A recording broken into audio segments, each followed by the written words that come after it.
The train headed for Sunset City will be departing soon.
What did you have for dinner today, Frank?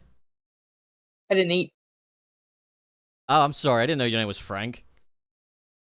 No, Oh, thanks, I'm just Dylan. saying.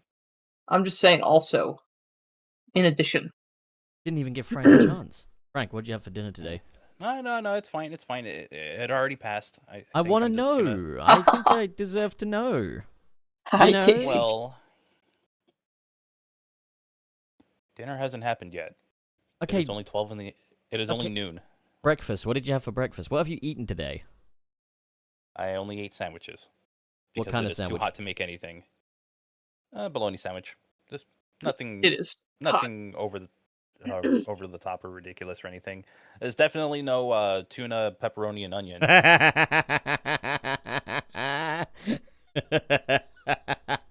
That's what you get for answering for me. He got you. He fucking got you.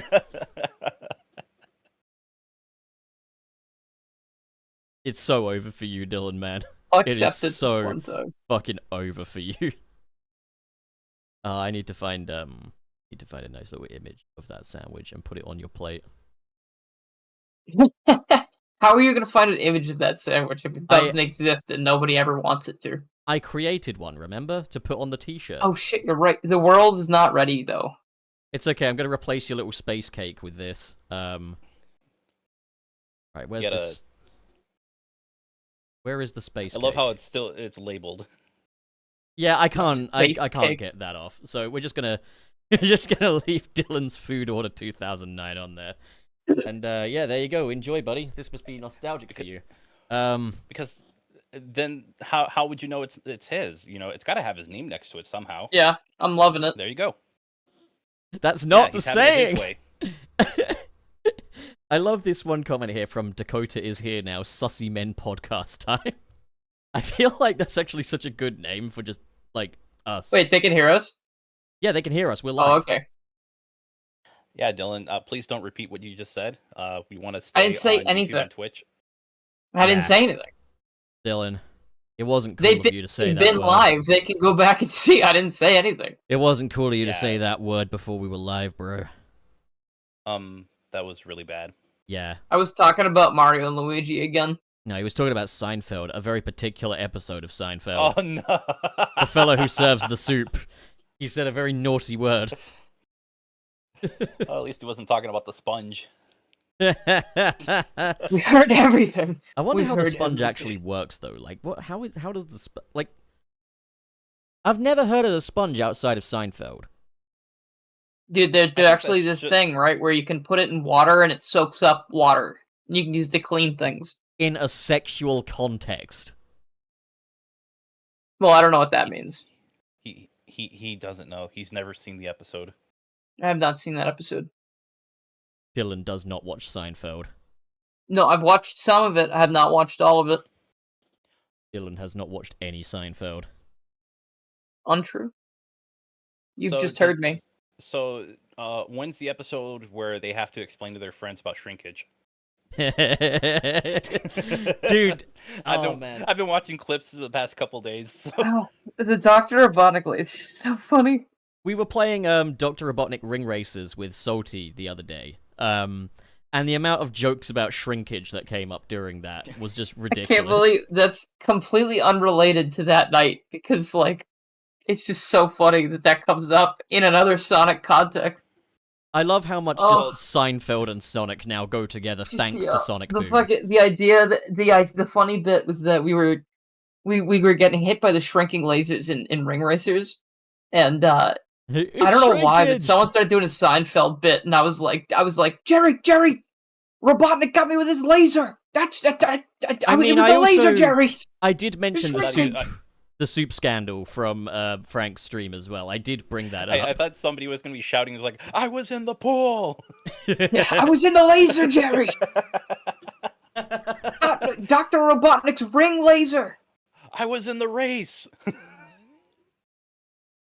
All right, tell you what, Frank, you do the introduction this week. Oh, shit. You put me on the Yeah. spot. I can't do it this time. You can do it. Yes, It'll you be fine. can. Yeah, you'll be fine. I know No. you can. You can do it. No. Dylan believes in you. Come on. I have completely blanked out on this whole thing. I'm so Dylan sorry. believes in you. What do you It's mean, Frank? okay. You're not gonna learn unless you do. Exactly. And even if you get it wrong, who fucking cares? You know, who cares? I mean, I remember the last time I tried starting the podcast. No one made fun of you, remember? No one made did fun good. of you. Yeah. I was Dylan did proud of you. in the meeting What? afterwards. No, listen. Ignore the way him. that Frank Ignore and him. Pup fictionalize these meetings that I was ranted on the them wall on. of shame for not an true. entire week because of that. Listen, It's not Frank. true. I'm the most supportive as person that they've ever met. As the boss, I think. as Mr. Boss, I have created a new anti-bullying policy. There can be no bullying now. What the fuck do you mean? You said before we started this episode Shut the should fuck up, inexplicably you be little the day we are four-eyed all wiener! really I don't mean want to to fucking Dylan. listen to anything you have to say. Get your head in the fucking Literally, potty, that bro. was the thing that we were gonna do. Be Shut mean your to Dylan for no fucking reason. god- Welcome Damn everyone to mouth. the Sunset City podcast, the podcast for the modern. Is it just modern? It's both. It's Or both. just modern, classic, adventure. Any kind of Sonic fan you are, And boom. this podcast is for you. But not the Knuckles Today- TV series. It's not for you. If you like Oh that. my go. god! Sorry. Oh. Sorry. Have we? That's like covered that week at 10 least in a row, I once? think. Yeah, man. Let's just keep this going. You know, Give it I'm up fine for with week number 10. it. Anyway, I am one of your hosts, Frank, and I am joined by Channel Pup. Hey, everybody. My name is Channel Pup. Skibbity Scooty. Moving on. We're also joined by Garrula64. Hi, Dylan. Hello. How are you doing? Anyway, we have some terms and conditions. I guess he didn't care how it was doing. He just kept talking. Sorry. Like I'm doing all right. Me wanting to get back at you is conflicting with our anti-bullying policy. What did I do? I didn't do anything. Frank, that's actually not underlined by This the is- anti-bullying policy. This is You not are the able to do Sonic that. podcast for the classic and modern age. It's the gaslighting podcast for the. Just don't light a match. Can you believe this guy is trying to gaslight us into thinking that the show isn't for the classic and modern? All right, Dylan. How are you doing? I'm doing all right, thanks. Doing pretty swell. I'm Got that doing Mario and swell. Luigi hype still. I'm playing Mario and Luigi Superstar Saga again because it's so good, and I'm ready. I'm ready for I believe more. We are being told to get over the Knuckles show. No, never. Hold Not in a on, million I just years. wanna I say- will never get over that. I didn't stream for the Nintendo Direct, which is the stupidest shit because I was like yelling and crying. It was awesome. Like Mario and Luigi made me so extremely emotional. You cried? But like, shut up, Pup. This is a Honest- big deal for me. It's been That's 10 years. pussy shit, bro. But like, I I went and checked was- VODs for like you, Frank, and Sam, and like a few other people. And like a few people were like, "Oh my god, Dylan's gonna be freaking the fuck out right now." I know. I was just like, he probably streamed this because I was avoiding the Like, internet. freaking out. I watched the direct like 3 hours later Uh huh. because Oh, yeah. it was on way too early, and I am not a responsible adult, so I wake up at 10 in the morning. That's fair. That's fair. No, I did too. Actually, I woke up at 9:55 to watch it. It started at 10, so I didn't stream. Yeah, and for the listeners, his 10 a.m. is not my 10 a.m. Mine is like 3 hours later.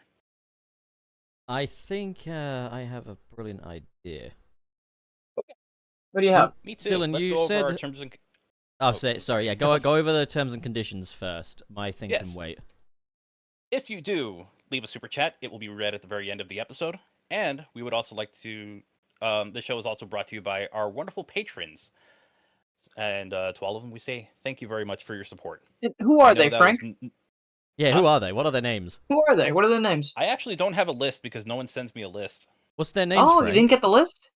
You didn't, No, you I didn't was check? never. I don't think I was given a list. No. By the way, I've for those watching this on stream right now, I've placed a PNG of a finger pointing at Garrulus64, so you know which stupid baby to laugh at for crying at the Nintendo Direct.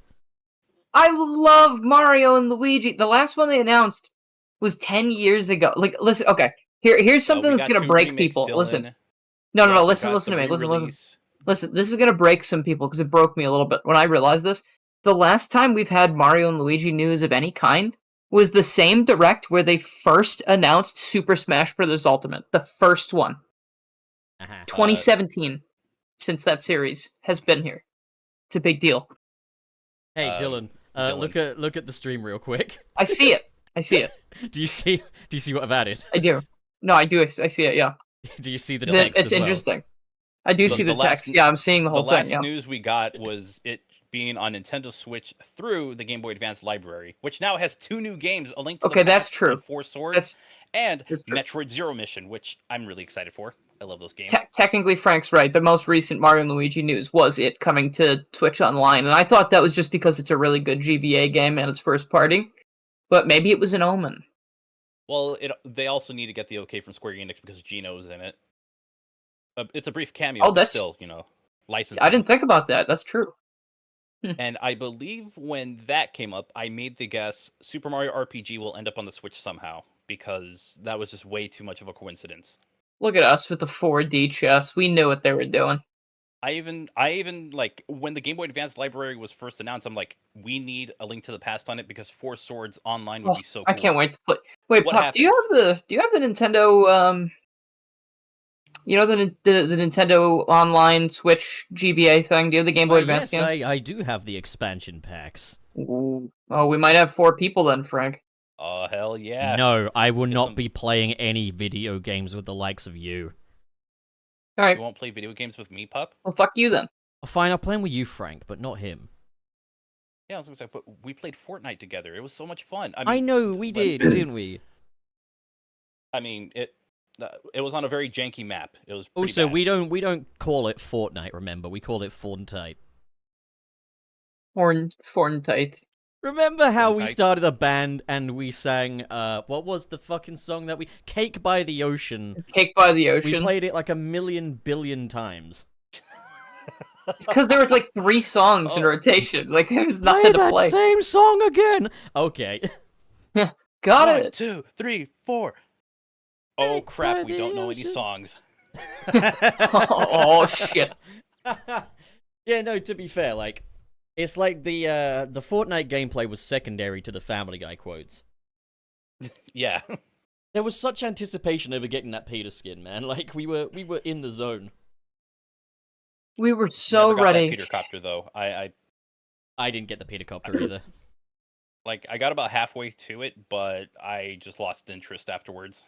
Yeah, after I got Peter cheating, using cheats or whatever, I just ended up Don't tell them not playing. Yeah, it was. So a Dylan very admits to cheating, skillfully- part 3. Oh my god. Listen, sometimes I don't want to do something. Sometimes one pussy just ain't enough, you know? An actual God Dylan damn. quote You're right there. ridiculous. You're That is true. fucking ridiculous. He has said that on a number of occasions. Yeah, What 'cause the fuck are you talking about? He's a dirty little fucking adulterer. And he's not to be trusted. Yes. Yep, I've cheated on every single wife. All 15 of my wives. Raging YT says Garrulous Pup did something to you chicks. Oh, just realized. That's for you, not me. For some reason I thought I was Garrulous for a second there. He did what? Okay, doesn't matter. No, What did he do? What did that You've seen it. motherfucker do? What did It's he do? okay, don't worry about it. Don't worry about it. Check the stream. I'm looking. I don't. Yeah, it's gone. Oh, he's left. Okay. Well, okay, show has improved. We've lost some dead weight now. Frank, question. All right, so, what would be your go-to Subway order if you were to eat at Subway? I used to just go for a meatball marinara with cheese, but that's just because I always liked warm sandwiches more What than did- like what cold just sandwiches. That's a good choice of sub, to be fair. That was my go-to back when I was in college. Am I back? Yeah, you're back. Where did you go? I don't know. I just. Where did you come I from? was Where like, did you I go? was fighting you on whatever you were talking about, trying to figure out what chat was talking about, and then I couldn't hear anything, and I was just gone. Damn. Well, I was in the void all alone. That is absolutely your fault and definitely not mine. No, I think it's Discord's fault, personally. Okay. Yeah, I'm happy to blame Discord for it. All right. Let's shall we you know? Yes. Do you yes, want we to should. start? Yeah, Wait, what are we let's- starting with? All right. So we have a little bit of news. So the news we have today, just a little one. Burning Blaze is being added to Sonic Forces. And that's pretty cool, but I want to make it political. Oh, Jesus. This marks the first female superform in a mobile Sonic title. Awesome. Holy That's crap, cool. you're actually right. Oh my god. Yeah. All right. Okay. I mean, this was also the first female superform, I believe, as well. Okay. That one I can't fact check because... I think so. Super Amy wasn't a thing until literally last year. We never had a Super Rouge or a Super Wave. So I think Burning Blaze is the first... Wait, what a Super Wade? Super Wade Whipple. You had to do it, didn't you? You couldn't let this be nice, could you? You just had to He's not from the Knuckles show. You made it about Knuckles. He's from the Sonic movie. It doesn't matter. It's the same universe. We don't want Wade anymore, okay? But he's the best character. I want him to be a Super Wade. You know, what'd be interesting is if, like, Shadow did a Chaos Control, which turns things from the movies into game things, and then fucking Wade becomes Big the Cat. After all, his character Chaos poster Control teleports him to the beach that makes you old. Enough about the fucking beach that makes you old. I barely get it. But it's so funny. I'm so glad that they knew that the video. That was so good. I love that video so much. Does anyone else know the video, The Beach That Makes You Old? I thought it was some kind of Phineas and Ferb thing. It does sound like something. Like, it sounds like a Doofenshmirtz invention. I don't know what that is. It's just, I'll send you the video, Frank. It's very funny. That all sounded like gibberish to me. What? So, is that what I sound like when I talk? Dylan is a huge fan of the Joe Rogan experience. No, I'm not. I'm a fan of this stupid fucking shitpost someone made about Joe Rogan. It's very funny. I'm a fan of that shirt of Sonic and Shadow making out, and it just says the Joe Rogan experience on it. Anyway. Yeah, you thought The Beach That Makes You Old is a movie. Yeah, no, it is a movie. It's a movie about it, but then someone made, like, a weird shitpost about Joe Rogan talking about it. And it's really, really funny. I don't actually watch Joe Rogan. I watch this shitpost of Joe Rogan. Burning Blaze and Sonic Forces. Looks really cool. Yeah, I'm surprised that game's still going, honestly. You know, on non-Joe Rogan related news. Sonic Rogan to be added to... I'm Joe Rogan getting added after Sonic Frontiers. Dude, I actually want to make that. Imagine if they had like styled one of those games after Frontiers, like Dream Team had like a... Oh, you know what? That would have been bad. It would have looked gross. Hey, I've got an incredible idea. I need to get Photoshop open. So is nobody going to mention the fact that we are kind of in the middle of two different release anniversaries? Like, of what? Today's episode is in between two release anniversaries. One of them for Sonic Adventure 2, which was 2 days ago, and 2 days from now will be the Sonic the Hedgehog franchises. What year are we on? It's like 37? 33. 33? 33. Sorry, feels like 37. Is it 33? I might be wrong. No, I think you're right, because wasn't it 33 years ago? 33,033.20. What? That's how old Sonic is. So that's why they did the stream yesterday. They did the Sonic birthday stream where they showed off like controllers and stuff with Sonic and they on showed them. a bit of the Sonic Symphony as well, which was... Yes, awesome. I would love for them to release those, like, so we can listen to them on Spotify again. It was cool getting to hear a good recording of the acoustic version of One Way Dream, which now I believe is the ending of the show as well. As opposed to living... That's nice. As opposed to ending on Live and Learn, which is like a big hype number, getting everyone pumped, they end it on a bit more of an intimate note with the acoustic version of One Way Dream. And I think that's a cute idea. I love that. It was almost kind of sacrilege to not end on Live and Learn, but at the same time, that's just me being an old guy. What's that? Like, I'd probably end on Live and Learn. You just end with all that energy rather than, something very mellow. I think if you have something like that, you'd probably want to put it somewhere in the middle or somewhere closer to the end. Yeah, that's also fair. But yeah, So, with Sonic Adventure 2, it's kind of an interesting one because it came out in North America first on the 19th of June. Then a few days later, it's like, oh hey, here's the release for Sonic's 10th anniversary, and here's like a birthday pack 10-year, and I kind of shared that I have one of those. It's basically like this badass coin. You get a little booklet that has all of information about the entire series for like each release. A CD that has some of the music from the franchise, and also a Japanese copy of Sonic Adventure 2 on Sega Dreamcast. And I wish I Grinning could play ear it, to but ear, knowing that you have a special edition of Sonic Adventure 2. it's Oh no, probably one he's of my favorite- envying you. He's envying you, Frank. Knowing you have a special edition of Adventure 2 is just as much good as having one myself. And if you, in the whoever's listening, would like to get one of those, people are selling it for like $80 or $90 now. It wasn't that much when I got mine, but I got mine like almost 4 years ago. I mean, for Or all 5 years that ago. stuff, for like the historical aspect of it, that's not too bad. Even 90 Yeah, bucks. Oh, it's not it's too bad, is it? Oh, I could It's a really definitely cool- I mean, afford like- that. like it- own.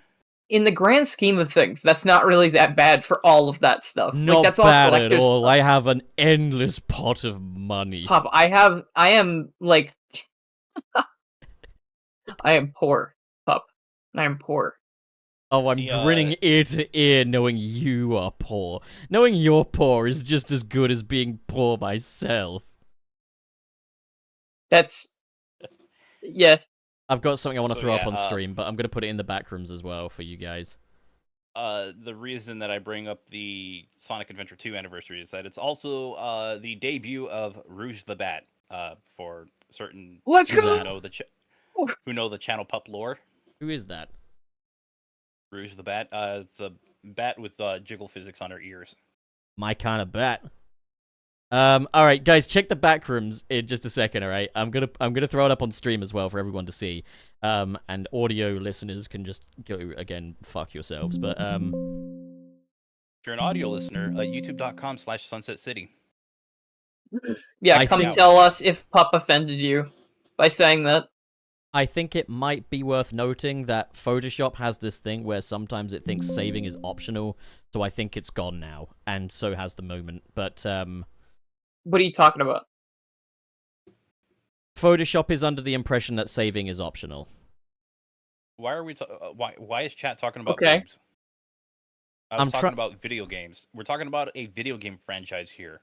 I made a fun Yeah, little Frank said Photoshop for everyone. ears. She has jiggle said physics on the ears. ears. You've seen that, Yeah. right? Like her ears go like. Wow, what a way to describe that. I mean, You this know was what I the mean? guy Like, who look moaned- at it. You'll be moaned like, last he was week. right. They do go wow, wow, wow. She's also got a chest that makes you just want to, you know.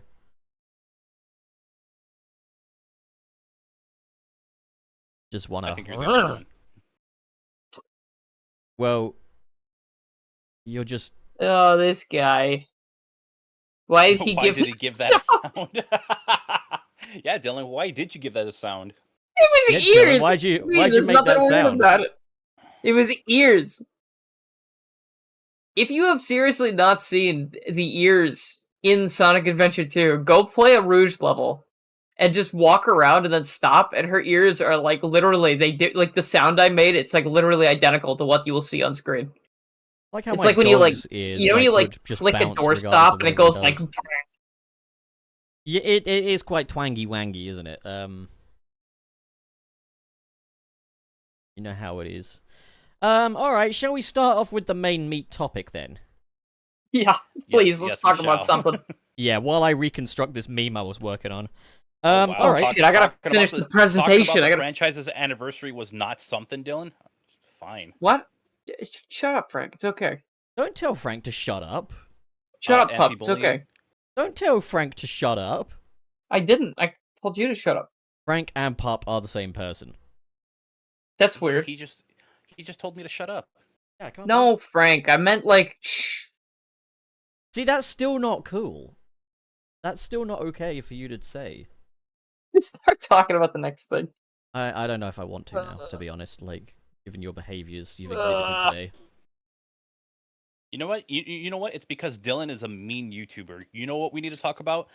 Mean YouTubers from the 2010s. What? Sure. I mean, that's actually not the main meat of the topic, but What? we'll get on it a little. But yeah, I was just thinking, like, what's the good word It's related. lately? What's the good word in the Sonic community lately? And well, there's been a lot of discussion online about kind of like what it was like to be a Sonic fan in the 2010s, how the landscape of like criticism and stuff was quite stacked against Sonic, I guess, back at that time. And it's a lot of this conversation has been started by a actually really good little video by Chowmix, who we have had on this show in the past, and I'd love to get him in a future episode, but like for now, it's just like everything was very cobbled together for this week's one, so like we don't have him for this week, but I do want to get him in the future. Beside the point, though, yeah, this has prompted a lot of discussion online, and I was pretty excited to kind of discuss this myself with you boys. So yeah, are we all okay with that being the discussion of today's episode? Are we happy? Bunch of go for happy it. peeps. All right, It'd be an well, interesting one. round the table, what do we associate with Sonic in the 2010s? Like, what's like some of the first stuff that kind of springs to mind about Sonic in the 2010s for you boys? I heard Sonic a sound Boom, come. Okay. Sonic Lost World. Yep. Bad writing. Just stuff that made me not interested in the franchise, but I was kind of locked into it because I had to make Sonic videos. You were locked in, chat. Oh, by the way, had guys, no there's the meme that I had made. I'm gonna throw it up on stream.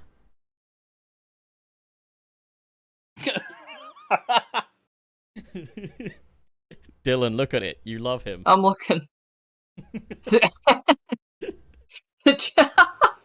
Honestly, like this is more like how most of the 2010s went for me. When it comes to Sonic the Hedgehog, I wasn't really much of a fan then. I mean, like, I played a few games. I thought some of them I thought were pretty good. Some of them I thought were really bad. And anything that was releasing recently, I looked at it and was like, oh, okay. Yeah. Like, I just... what year was Sonic Colors? That was 2010, right? Yeah, that was exactly 2010. 2010 was...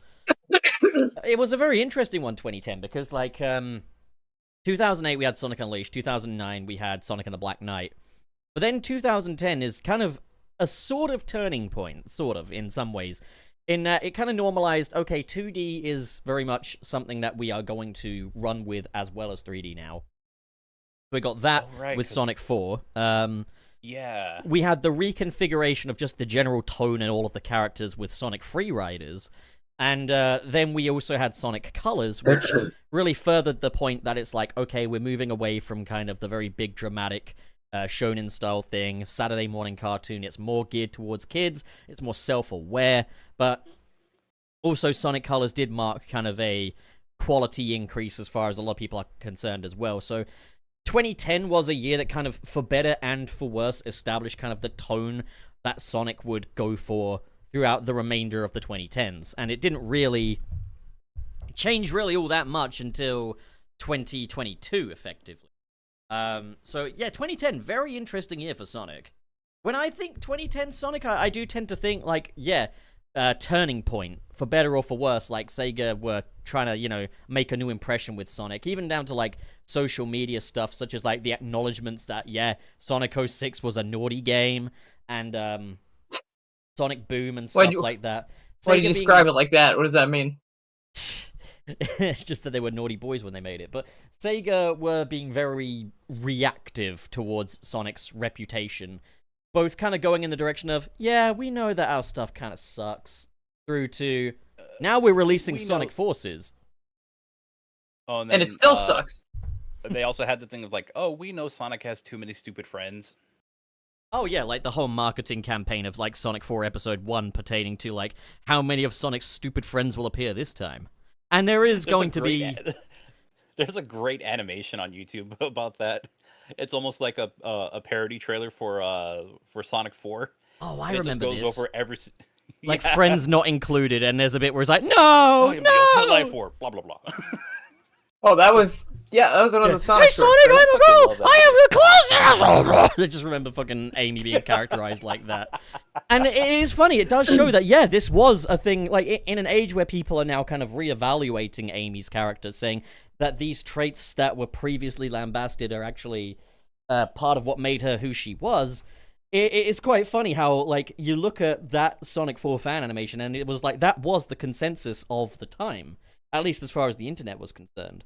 But there are kind of questions about, like, how did that reputation kind of begin, and what contributed that? Like, what were the contributing factors of, like, Sonic going into the 2010s? Well, do you know? Do any of you know? Do any of you The fucking contributing know? factors to Sonic, probably just Like, the only thing I memes could think and of were like the misery. negative reviews and negative reputation of some of the games, like 06, Unleashed, Heroes to some people, Shadow the Hedgehog. That's pretty much all I could get from it, because at this time, I was very distant from the Sonic fan base. Like, at that point, I have only ever played the first game, Adventure, a little bit of Heroes, played the demo of Sonic Unleashed, and very little of Sonic 06. Like, that is all I played. Yeah. The funny It's thing funny. is about Go on, all Dylan. these games, like I think sort of back around 2011, sort of around the time of Sonic Generations is when I was really getting into everything. So I never really like I knew people would I feel like I would always remember hear people say Sonic games were not that good. But like the only ones I ever played were the Adventure and Heroes and Adventure 2 and then 06 eventually and I was like, well these are okay. It's quite funny And because then Sorry, go on. yeah. It's funny. And then when I finally got into it and became like a fan of the series, like I started actually playing them all. I guess I kind of entered the fandom in a place where it's like it was a very weird time because Generations had just come out, and people were like, "Wow, a good one." And you know, like everyone was all nervous because it was like, "What's gonna happen next now?" You know, because like there was, I guess Colors was good, so it's like it's two good ones in a row. I don't know. It's like this is a weird time to become a fan of something 'cause it's like changing, but also trying to cling to the past at the same time. The weird thing is, I remember my exact thoughts when I saw the Sonic Colors trailer, and the thing I said was, "This is the lamest shit I've ever seen." Really? I do remember. Now, bear in mind, I was a kid at the time. When the I think Sonic trailer was Colors... just the. I think it was just the opening movie for it, and I just remember thinking, "This is the What? lamest shit I've ever seen." What? What the fuck That is intro this? cinematic fucks. Well, so I do remember I would have been a kid in 2010, and I did have this friend who was like another Sonic fan, like a pen pal in a way, and I emailed him when the Sonic Colors teaser trailer first dropped. That's how long ago this was. I emailed the guy, saying like, man, people will make fun of me at school for playing Sonic thinking it's for babies. This just reinforces that. Was basically kind of like the email. And it's really, really fucking funny looking back. But like, because I think part of it was also knowing that I wasn't going to be able to play it because it was a Wii exclusive. I was just like, you know what, I'm going to fucking dislike it because I can't play it. But so I don't know if my reaction would have been any different if it said like coming to Xbox 360. But it's quite funny because in Chow Mix's video, he does mention like how kind of you'd be embarrassed to tell people that you were a Sonic fan. You know, like if you went to people in school or whatever. People would bring up like the quality and stuff. I didn't find that was the problem at all.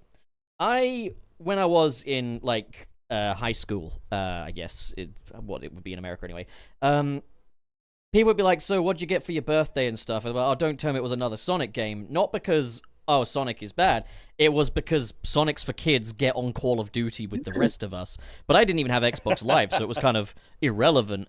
But it was kind of a jarring thing when on like my first week of college, we were kind of sat down at our places, and I sat next to this guy called Jack, who is a lifelong friend now. But like this was like my first interaction with the guy, and he's Let's go, Jack. He's quite into gaming, and he asked, "So what kind of games do you play?" And it's like, I have to tell you the truth, I'm not much of a hardcore gamer, but my favorite gaming franchise is Sonic the Hedgehog. And he stops and goes, "Well, everyone likes Sonic the Hedgehog." I was like, "Really? Oh, thank fuck. What? Okay, great. Oh, that's so good to hear." He was like, That's Sorry, the go on. thing. Like the years that would be like high school for us in America, which is basically like what 14 to 18 or something like that. those years are bullshit. Like when people get into like what they believe is the hardcore gaming thing. Because when I was when I was in high school, it was Call of Duty.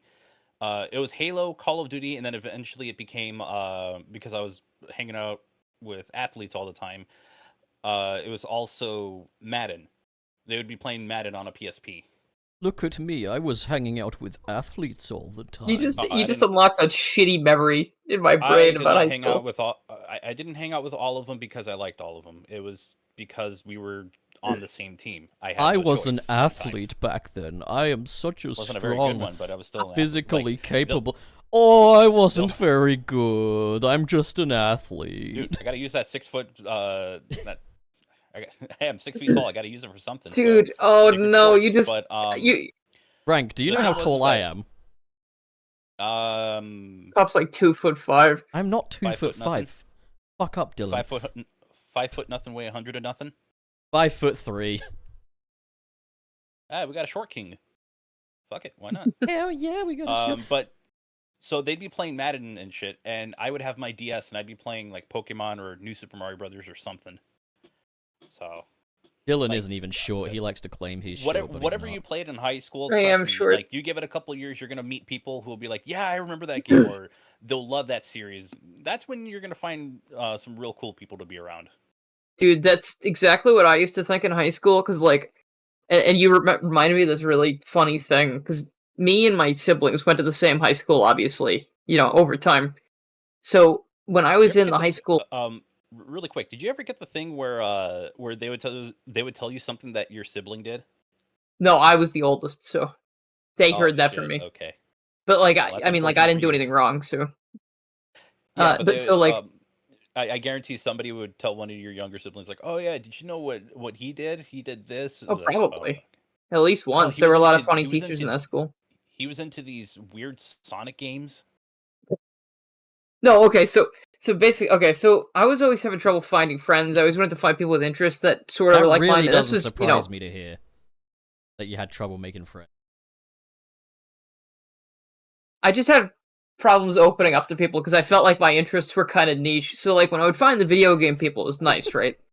So, a lot of the people who I ended up becoming friends with would sit in the, there was like a hallway at the cafeteria that had room for you to sit down, and a lot of my friends would sit there, and there were a lot of like the theater kids and a lot of just like other fun individuals that'd be like playing Minecraft on their computers in the middle of lunch and whatever. And damn, you guys had Minecraft. That's the only place I really felt welcome, like I was on a team, I was a part of something. And I still wouldn't tell them I liked Sonic the Hedgehog because I was like, I felt bad about it. Like you guys had Minecraft. We had like DS emulators and Halo 1. Yeah, we played a lot of Minecraft. Actually, we had chicken pot pies and anal. We had everyone in my high school got an Apple Air Mac or something, or Air, like one of those MacBook Apple Pros. Air Macs. They gave us one of those things, and we would play Minecraft in LAN worlds in like our free periods. And there was someone who kept joining our server and fucking with us. And back then, there was no way to ban someone from a LAN world. So you, apparently, the only thing I could do is I teleported them to a certain coordinate, and they couldn't get out. It immediately put them into like a fail state, so it would disconnect them instantly, so they couldn't come back in. And from across the library, me and my friend who were playing the game hear, "Fuck!" just real loud. Like this guy was like he just was born to fuck with us apparently, and I was like, I did it. Look at this, and he doesn't even know who we are. And I'll do it again. Could be any of us. But that was like a triumphant moment. I felt like a hero. Yeah. But no Sonic really. We didn't play Sonic in school. We were playing like Pokemon Showdown and Minecraft and stuff. Cookie Clicker. I didn't even know about those games, or about Pokemon Showdown or whatever, Cookie Clicker. I don't know what that is. Yeah. Well, that was God, was I that old? I mean, yeah. At 2010, I think I was 17 by then. I graduated in 2014 from high school. Fuck. That's so cute no, that for you me, think you can graduate from high school. uh, As if for it's me, like it What do was you mean? optional or anything. for me it was either obsessing over Pokemon Heart Gold or playing whatever new Call of Duty game is out, because that I genuinely did enjoy those games. High school Aside from that, graduate. that was You all. big sillies. All right. So the next kind of thing we have on the piss I've written down here is: was Sonic 06 the internet's first Sonic game, effectively, in terms of like? Was Sonic ever good? I kind of think Yeah. like Sonic 06 was kind of the internet's adopted son for a good few years. As in like the disappointing son. I was gonna say, like, if we're thinking about games, if we're thinking about like Relatable. literally like the internet's first Sonic game, the answer would be no. But if we're talking about like when internet became more and more accessible to people, Yeah. Like, probably yeah. because I was like, Like take it into was account. the one that's it's Sorry, the go one on. That was stuck like out the like a sore first big thumb. one, right? When the internet was getting big. Well, yeah. Yeah. So December 2005 would have Sonic 06 changed. was even in Breaking Bad. Well, December 2005 would have changed the landscape of media analysis entirely, because that was the launch of YouTube. And at that point, anyone could post a review of anything online. And I mean, you could do that on message boards as well, but with YouTube, it was much more prevalent, you know? So I feel like Sonic 06 was... I mean, let's consider kind of the advent of YouTube to be like Internet Chapter 2 or something in a way. Like, because obviously you had like message boards, forums, and stuff. But like, it was at, like, when you're on a message board or a forum, like, everyone's just a name on a screen. There's no, like, status. There's no, like, You don't have a face behind it. They don't have as much of an influence as people do these days. Like back They then, can if see you my wanted face to, right there on screen. if you wanted to go and watch somebody's video, you had to go to their website and probably download it. Yeah, whereas, like, with YouTube, all of this was readily available, and basically anyone could jump on and become a media analyst, effectively. Or operate under the guise of a media analyst, which is why I'm kind of considering Sonic 06 to be kind of the internet's first Sonic game in a way, because Sonic 06 was a game that was released, and that's all there is to it, but also it's a game that was released at the time when all of this was now readily available, so any flack that Sega would have gotten for Sonic 06 would have been 10 times louder than any flack they would have gotten for Shadow the Hedgehog and Sonic Heroes, because those games came about before the advent of YouTube, before critical analysis became a form of entertainment for people at this stage anyways. Like, YouTube videos and stuff, they're entertainment. People do these with these entertainment personas, whereas on a message board, you're really just spitballing what you think effectively. Whereas, like, you got to think YouTube brought about things like AVGN and other sort of entertainer critics and stuff like that, who will play up emotions and stuff for the sake of entertainment. So it's one of those things where I think Sega were very reactive towards Sonic 06. It kind of dealt the blow it did partially because of how amplified all of that was by the internet. And, I mean, I'm not going to say that, oh, it all boils down to just the internet amplifying this. Sonic 06 is, I would say, I think a lot of the bashing that game got and how dragged through the mud it was warranted for, like, the business practice of crunch culture, for splitting the team in two, for just Sega deserved the beating that they got for Sonic 06 for thinking that people would accept that, basically. At the same time, my only thought was, while all of the criticisms are perfectly legitimate, I do think there was a lack of kind of willingness to acknowledge things that the game did have to offer. That's my only thing. People say people were too hard on Sonic 06. I don't think they were, but I think there were conversations that could be had about things that were quite good about the game. And I think that's where, unfortunately, a lot of that nuance got lost. It was now just Sonic's stupid friends, this, that, and the other. It was drowned out because like, shortly after YouTube launches and we start hearing more and more about some really bad games, we get the angry video game nerd and the dozens of copycats that try to do the same Game thing that he Dude. does. Game dude. He is so rude. He is. He is the gamer with the bad ran away. attitude. I hope he gets Ran his away. foreskin back, man. He deserves it. Jesus, this fucking guy. That's the one thing he There was are kind of some- based about, right? Like, There are some things about that individual. There are some videos that you can watch to get the whole history of Game Dude. Highly recommend it. Very interesting case. his 06 review is actually genuinely quite funny. And that came out before AVGN did an 06 review. So to be fair, he had him on You that know what? one. I'm gonna give him one more thing because, well, it's not really giving him one thing. I'm gonna take something away from AVGN. Those AVGN 06 videos were terrible. Yeah, They were I mean, I genuinely don't know what terrible. era of AVGN that came out in anyways, because I know that AVGN, like... The That was very within the last strange few years. mid-era. Screenwave. Yeah. Right, yeah, so, yeah. Wasn't it before Screenwave? No, I think it was during Screenwave. Like they had just introduced them. I Well, also that's fully now. understand why During that Screenwave. was necessary. I can understand why that was a necessary move. It was an easy game to make a video on, but the amount of content that was covered was so little. That was, And then, yeah. if anybody wants to make the complaint that the guy has all these deadlines, he was also able to make videos on Earthbound and Final Fantasy VI. I mean, yeah, those were a bit later, but still. Actually, I think Earthbound was around the same time. The Earthbound video rocked. Oh, That one fuck, was Irate real Gamer, good. I forgot about him. So what we're saying is that Game Dude is better than AVGN.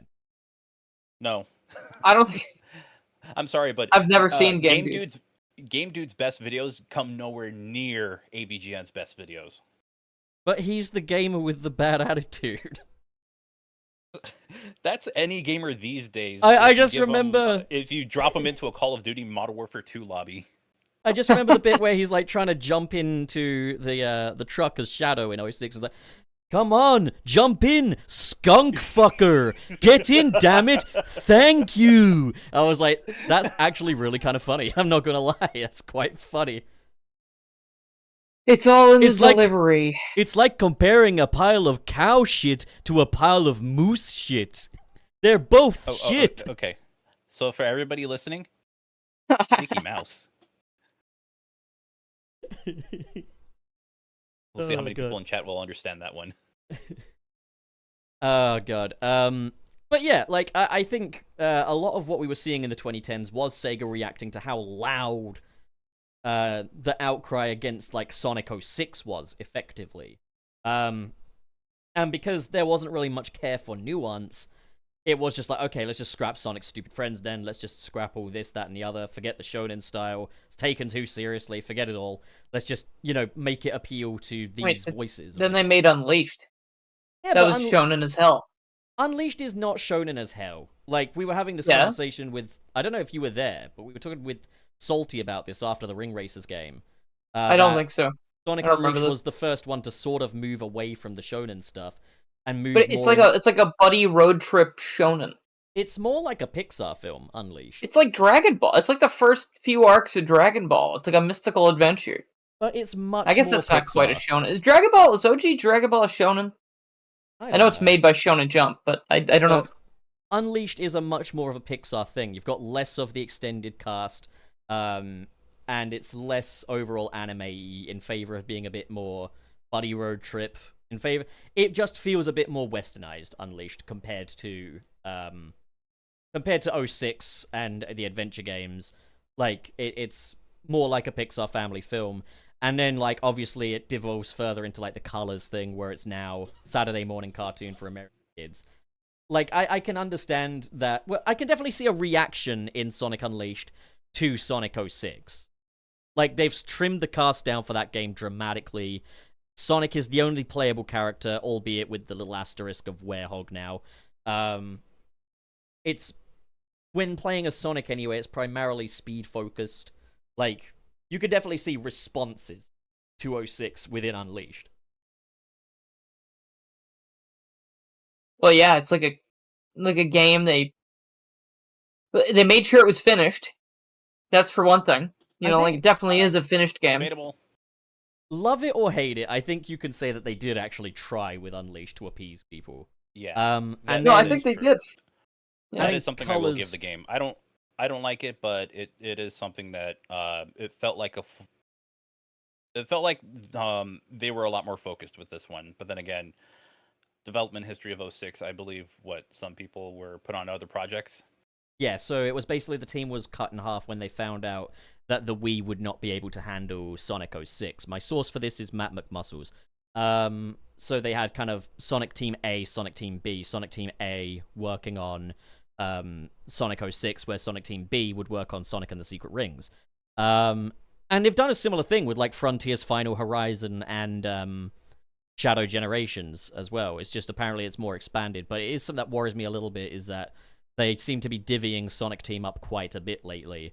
But like, yeah, it was kind of funny. They didn't really do much of that between Sonic 06 and now. It seems to be something they're only just trying again. So it'll be interesting to kind of see how that comes about. But like, yeah, kind of back to kind of where we were at with that. Like, we will actually talk a little bit about like criticism towards Sonic games quite soon. Talk about criticism towards Sonic games that I love as well.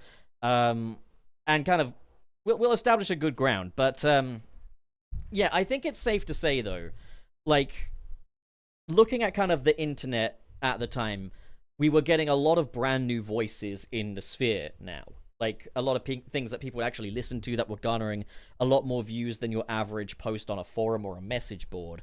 And we were seeing kind of how Sega were reacting to that. Like, another one was, like, you know, we're getting Game Grumps in the field now as well. And there's, like, that joke, I think I saw going around of, like, Aaron Hansen saying to the host, every Sonic game is like this. And when we revisit Sonic Adventure, you'll agree with me and stuff. And it isn't, like, good faith, but I don't think it's even trying to be. I think that's kind of the appeal of it, is just two dudes sitting down and playing games. Yeah, I think that was more for entertainment value rather than, oh, this is a definitive, this is like, you know, this is...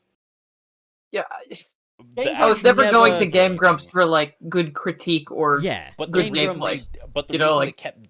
The reason they would do that, or they would cover another Sonic franchise, or people would worry whenever they cover something new, they do some new Sonic Let's Plays, because people kept falling for it. They kept, you know, reacting to it, and it gets them the attention that they were hoping for. I would yeah, assume. and Game Grumps, like, So, it never it's claimed not, to be analysis or analytical. But I do find it funny how much people are kind of dragging Aaron for that quote when literally his co-host, someone I would assume he's friends with, is giving rebuttals, and it basically ends up with them calling each other poopy stinky heads jokingly. It's like, I kind of feel like people should extrapolate a bit more of that from this, that this isn't trying to be any kind of objective critique or analysis. It is two dudes shooting the shit and making little jokes at each other's expense. But this is the thing. While I say I don't blame the Game Grumps or anything for how they were kind of composing themselves, it is quite unfortunate that this did have a bit of an impact on kind of how people perceived Sonic. A lot of people say, oh, the Game Grumps are to blame for Sonic's reputation in the 2010s. I don't really think so. What I'll say is Sega did not help themselves by making Aaron Hansen a brand ambassador for Sonic. Because yeah, I didn't know that was a real thing. Yeah, they made Aaron I thought Hansen. I thought they just liked him. You know, like I thought it's just like a. I thought they just put him on that really shitty "Big the Cat" song. I didn't know. I thought Aaron Weber genuinely. I thought Aaron Weber just wanted to like hang out with him. Well, they kind of made that's just how they made it kind of a very public thing of like Sonic is buddies with Aaron Hansen, and there was even a post where it was like Aaron Hansen thinks he's going to get to play the new Sonic game. Instead, we're going to make him play 100 hours of Sonic 06, delivering him gift baskets and stuff.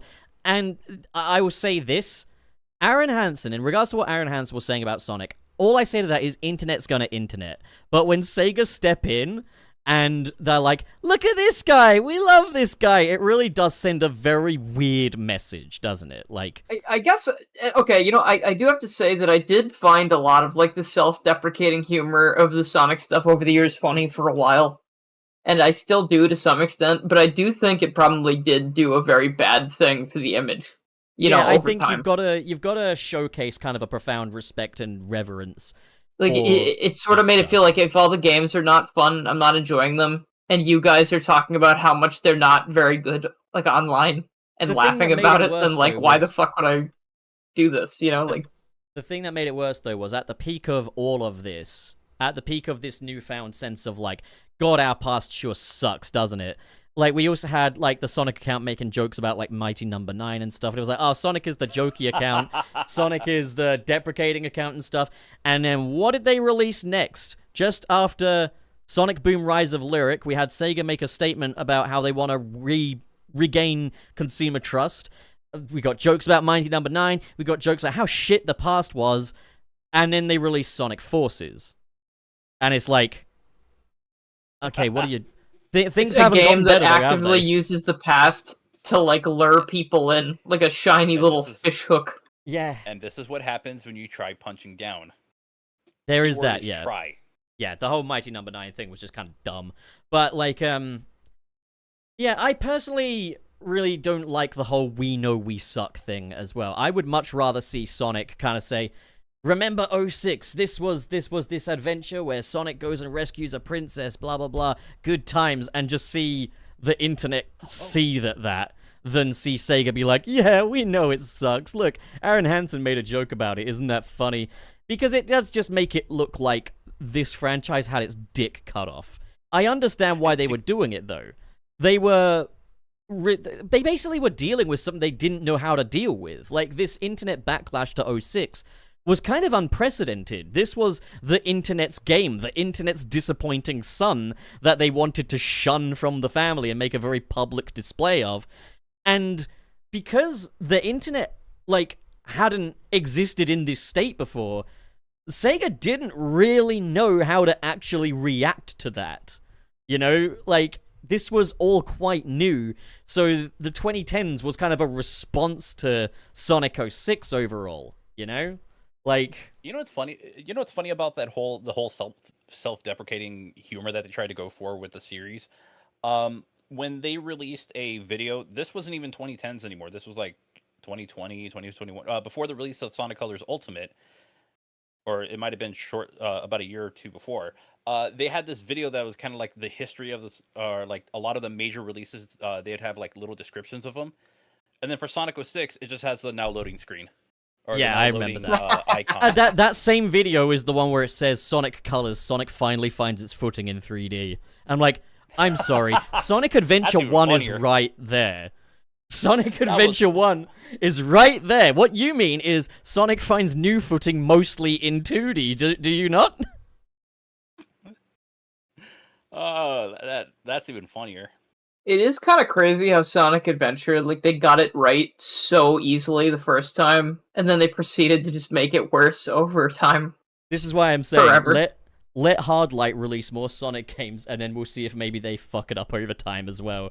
Because they got it so right with Dream Team first It's just try. a curse. There's some kind of curse. Yeah, can you imagine if it's like they make another Dream Team and it's just as good, but then they make Dream Team Heroes or whatever, and suddenly you see a decline, and eventually... Well, anyways, the joke explains itself. But, Yeah, well, if we go off of the Sonic cycle, the original one, Sonic 1, people, Sonic Dream Team, they like it. Sonic Dream Team 2, they're gonna go crazy for it. Yeah. So, kind of going from there, though, it's like, on the internet, there were a lot of bad faith critics out there. A lot of them. Like... I mean, you don't look at Game Dude and say that's good faith criticism, do you? Like, let's be real. And you don't necessarily go to AVGN for great faith analysis either. But there was just a lot of...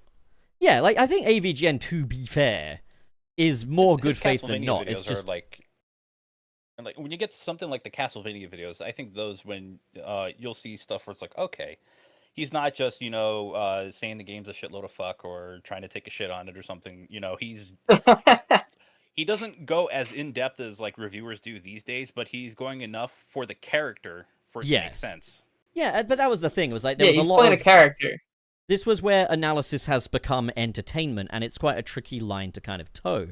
But, I don't really blame... there's a lot of people that are now blaming the perception of Sonic in the 2010s on people like the Game Grumps or Pro Jared or just whoever was criticizing Sonic games back in the 2000s or whatever. Now, kind of not necessarily in correlation with the names that I mentioned, people didn't really have much of a reason to indulge in good faith criticism on YouTube in the late 2000s and 2010s. There wasn't really any incentivization to do that, simply because the main game journalists that had existed before the advent of the internet weren't actually doing that. There was no demonstration of what good faith criticism actually is. I'm going to... This is where I do place some blame, is I am not going to blame Aaron Hansen or any Tom, Dick, and Harry on YouTube or Game Dude or just any of that for bad faith criticism impacting Sonic, because here's the thing, any idiot can just jump on a microphone and say how they feel and sprinkle some jokes in there. Anyone can do that. So, this is where I'm going to bring up gaming journalism. And I know that, like, IGN is kind of like a punchline now of how, like, Sonic fan resentment and embitterment can kind of go to ridiculous extents. However, I do personally believe that in any media analysis training or any media analysis education, the Sonic Unleashed review from IGN does need to be studied, because it was an example of where this is a trusted outlet and these are paid gaming journalists, and what we have here doesn't have a single ounce of good faith criticism. Now, I know I am saying that as someone who does love Sonic Unleashed, but even if I didn't, there is not a smidge, not even a percentage of that video where any of the criticism is made in good faith.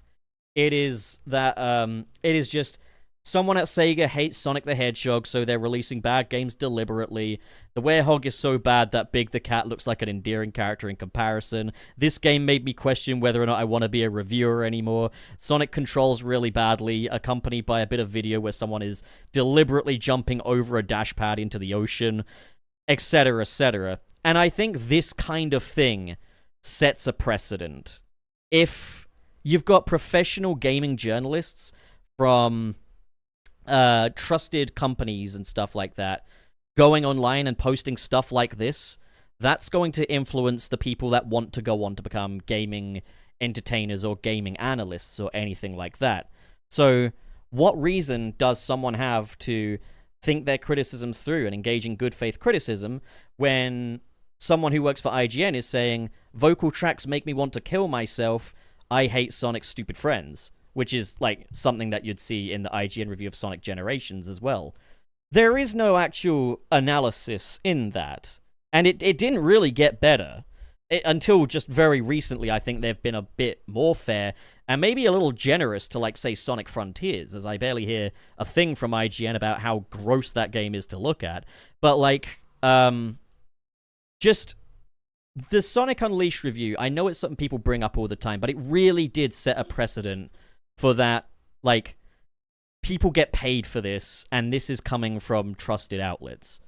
Because, as I say, any idiot can jump on a microphone and say, this game is a shitload of fuck, I hate this fucking game, this game made me want to die, I hate the Werehog, shit's stupid, I hate Sonic's stupid friends. You know, any idiot can do that. So it makes me question, what is a journalist getting paid for when they do that too? I feel like it's a journalist's job to kind of say, this is who this game is for, how much will it appeal to them, how well does it do its job. There's a lot of reviews of Unleashed that don't like the game that are incredibly fair about it and engage in good faith. Yeah, but it comes down to the quality of the review itself. Absolutely, and it's like the review of Sonic Unleashed from IGN, it starts off with, like, it's games like this that make me rethink my career as a reviewer. And to that, I just say, I really hope you did, because going by this, you weren't a reviewer, you were just someone with access to a keyboard. Dude, it's so... That's such a... No. That's such, like, a YouTuber thing to say. Playing this game made me rethink my career.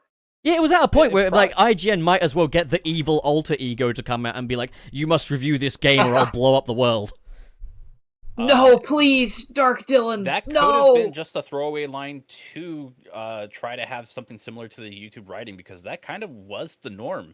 You either had somebody playing a character, or you had the evil twin, or whatever.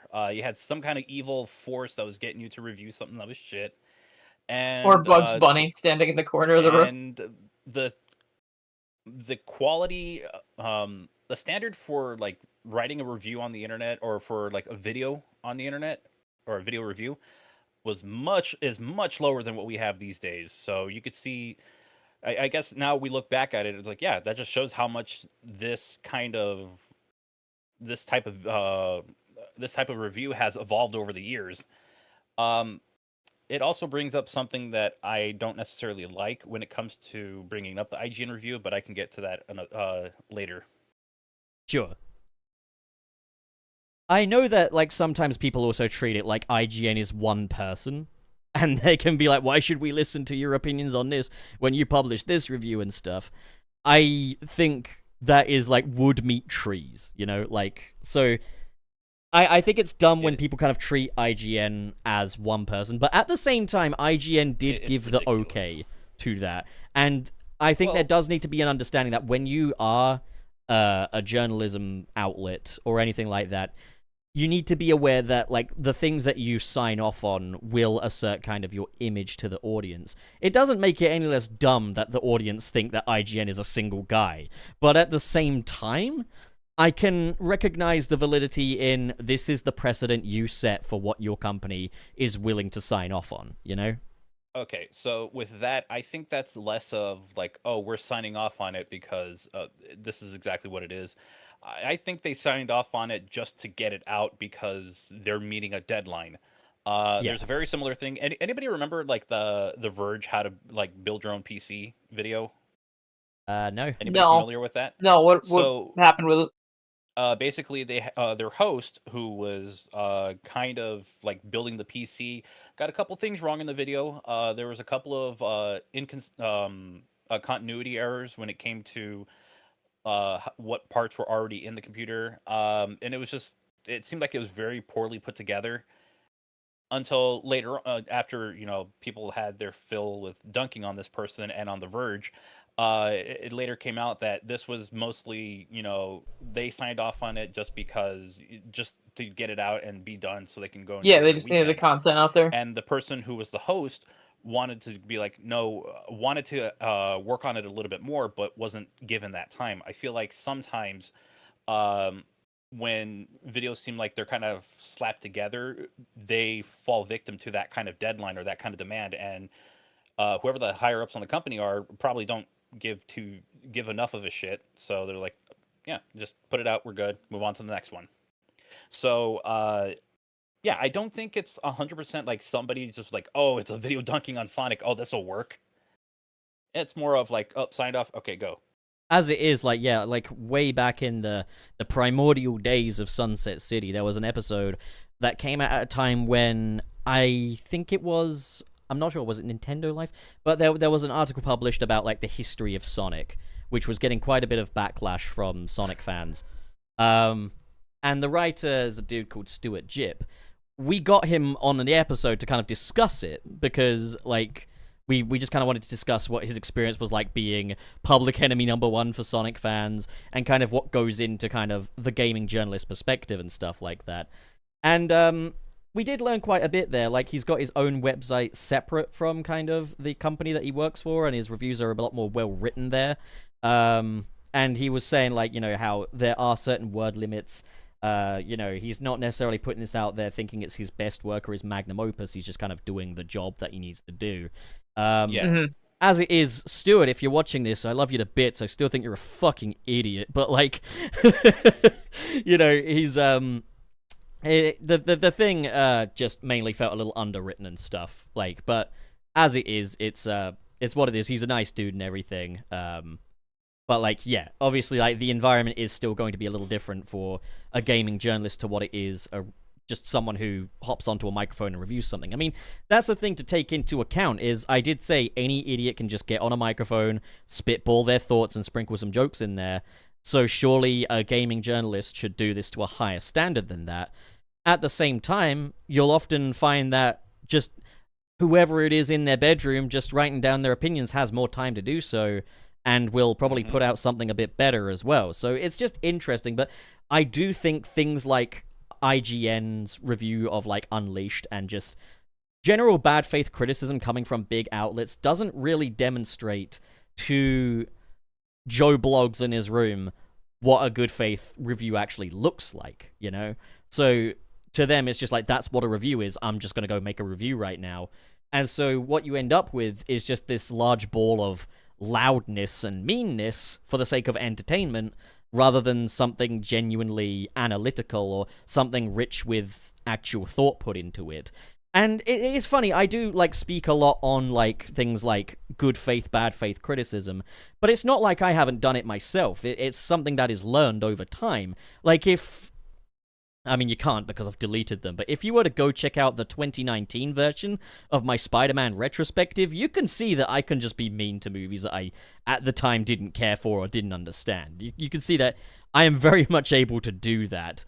But I did respond to kind of the people that criticized me for speaking in bad faith, and I gradually got better at it and talked to people and stuff. So I do think a lot of people will start off their critical journey making a lot of bad faith stuff because it's all they really know, you know? Yeah. Well, I mean, shit. Even I've kind of gone through that. Although I'd probably have to show some of my older work to see if there are as many bad faith, as much bad faith critique as like anywhere else, as like any of the new stuff that I do. But I don't want to revisit any of that shit. Anyway, it's just, I don't know.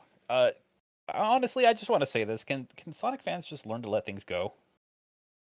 I still think things like the IGN review should be remembered and studied as just a part of, like, this is where internet criticism was at the time. I do believe there are certain things that should be time capsules, but if people have genuinely gotten better at what they do since then, or are putting out better output, I don't think there's any reason to hold on to the anger. Like, I don't hold on to the anger of that IGN review. I just think this is worth everyone knowing about to see kind of just how low quality it could get from a publication like IGN.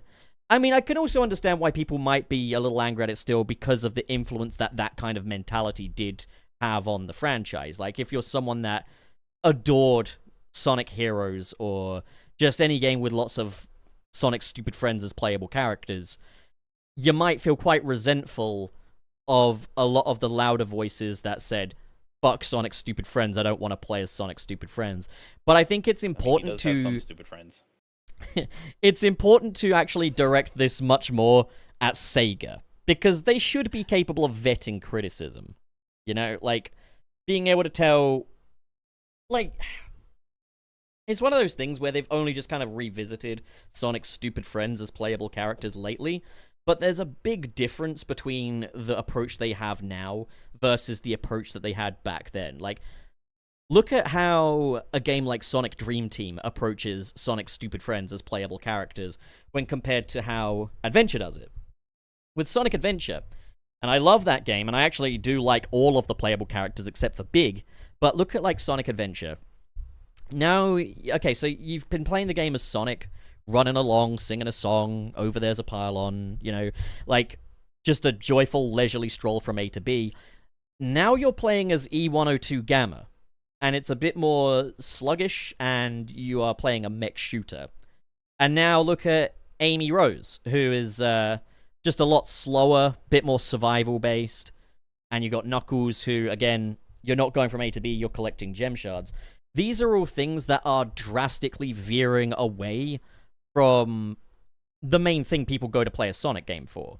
It's like, you know, I'm playing as Sonic, so I'm enjoying the thrill of the speed, the A to B platforming, but now when I play as any of the other characters, it's now something different, something that isn't what I wanted, is basically, I think, the mentality that went into a lot of that. I would argue with Amy that you could get that A to B platforming, you could get some speed. It's not the top speed that Sonic would have, but there are ways to maintain your speed. Sure. But, like, yeah, like, at the end of the day, like, the handling of the characters was quite different. You would get a very different experience from character to character, and I don't think people really appreciated that variety. Whereas, you look at a game like Sonic Dream Team, they can all boost, they can all move fast, they're all about getting from A to B, generally. Like, you never lose sight of that speed-based platforming, regardless of who you're playing as. Same applies to Sonic Frontiers. Like, playing as Amy has the same overall experience and structure as playing as Sonic. She can still move at a high speed. There's just differences in kind of peripheral gameplay sensibilities, you know?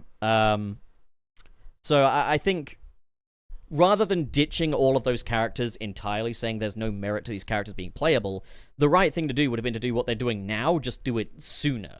Kind of demonstrate, like, we can do Sonic's stupid friends and make them cool. The problem was, Sonic's stupid friends in the 2000s, the majority of the purpose they served was either to pull away from the gameplay style that you bought the game for, or just have their squeaky voices yelling fucking stupid shit at you. Like, that was kind of... merchandising. Yeah, so one of those things where I think people look back on, like, things about... In reviews and stuff about Sonic's stupid friends, and they don't get it. They don't get why these criticisms were made. And in a lot of instances, it is just people saying, oh, now I have to play as Sonic's stupid friends, and failing to elaborate on that. But in actuality, there was a reason, and a legitimate reason, for why people did have problems with these. I do want to bring up Pro Jared's review of Sonic Adventure 2, because that review received quite some flack at the time. Pro Jared definitely got a lot of backlash for that review. And since Chowmix's video, a lot of people have just been kind of going to any negative Sonic video they can and just putting the creator on blast and making an example of them. Here's the thing. Oh, yeah. I love Sonic Adventure 2. It's one of my favorite games ever made. But I don't think there's anything invalid about what Pro Jared said in that review, where he kind of said, like, the Sonic stuff is great. I don't like the mech shooting. I don't like the treasure hunting. So the game, on a whole, is like a bowl of Lucky Charms. And you like the marshmallowy bits, but the rest of it is really, not great. And I can absolutely recognize the validity in that. And I also recognize that I'm lucky in that I just so happen to really enjoy the mech shooting stuff. And I just so happen to get some fun out of the treasure hunting, even if I think it does drag on a little bit. But it's like with me and Sonic Unleashed as well. Like, I don't think it's an unfounded criticism to say the Werehog doesn't belong here. I don't blame anyone, truly, all jokes aside, about it just being exactly what Sonic 1 was.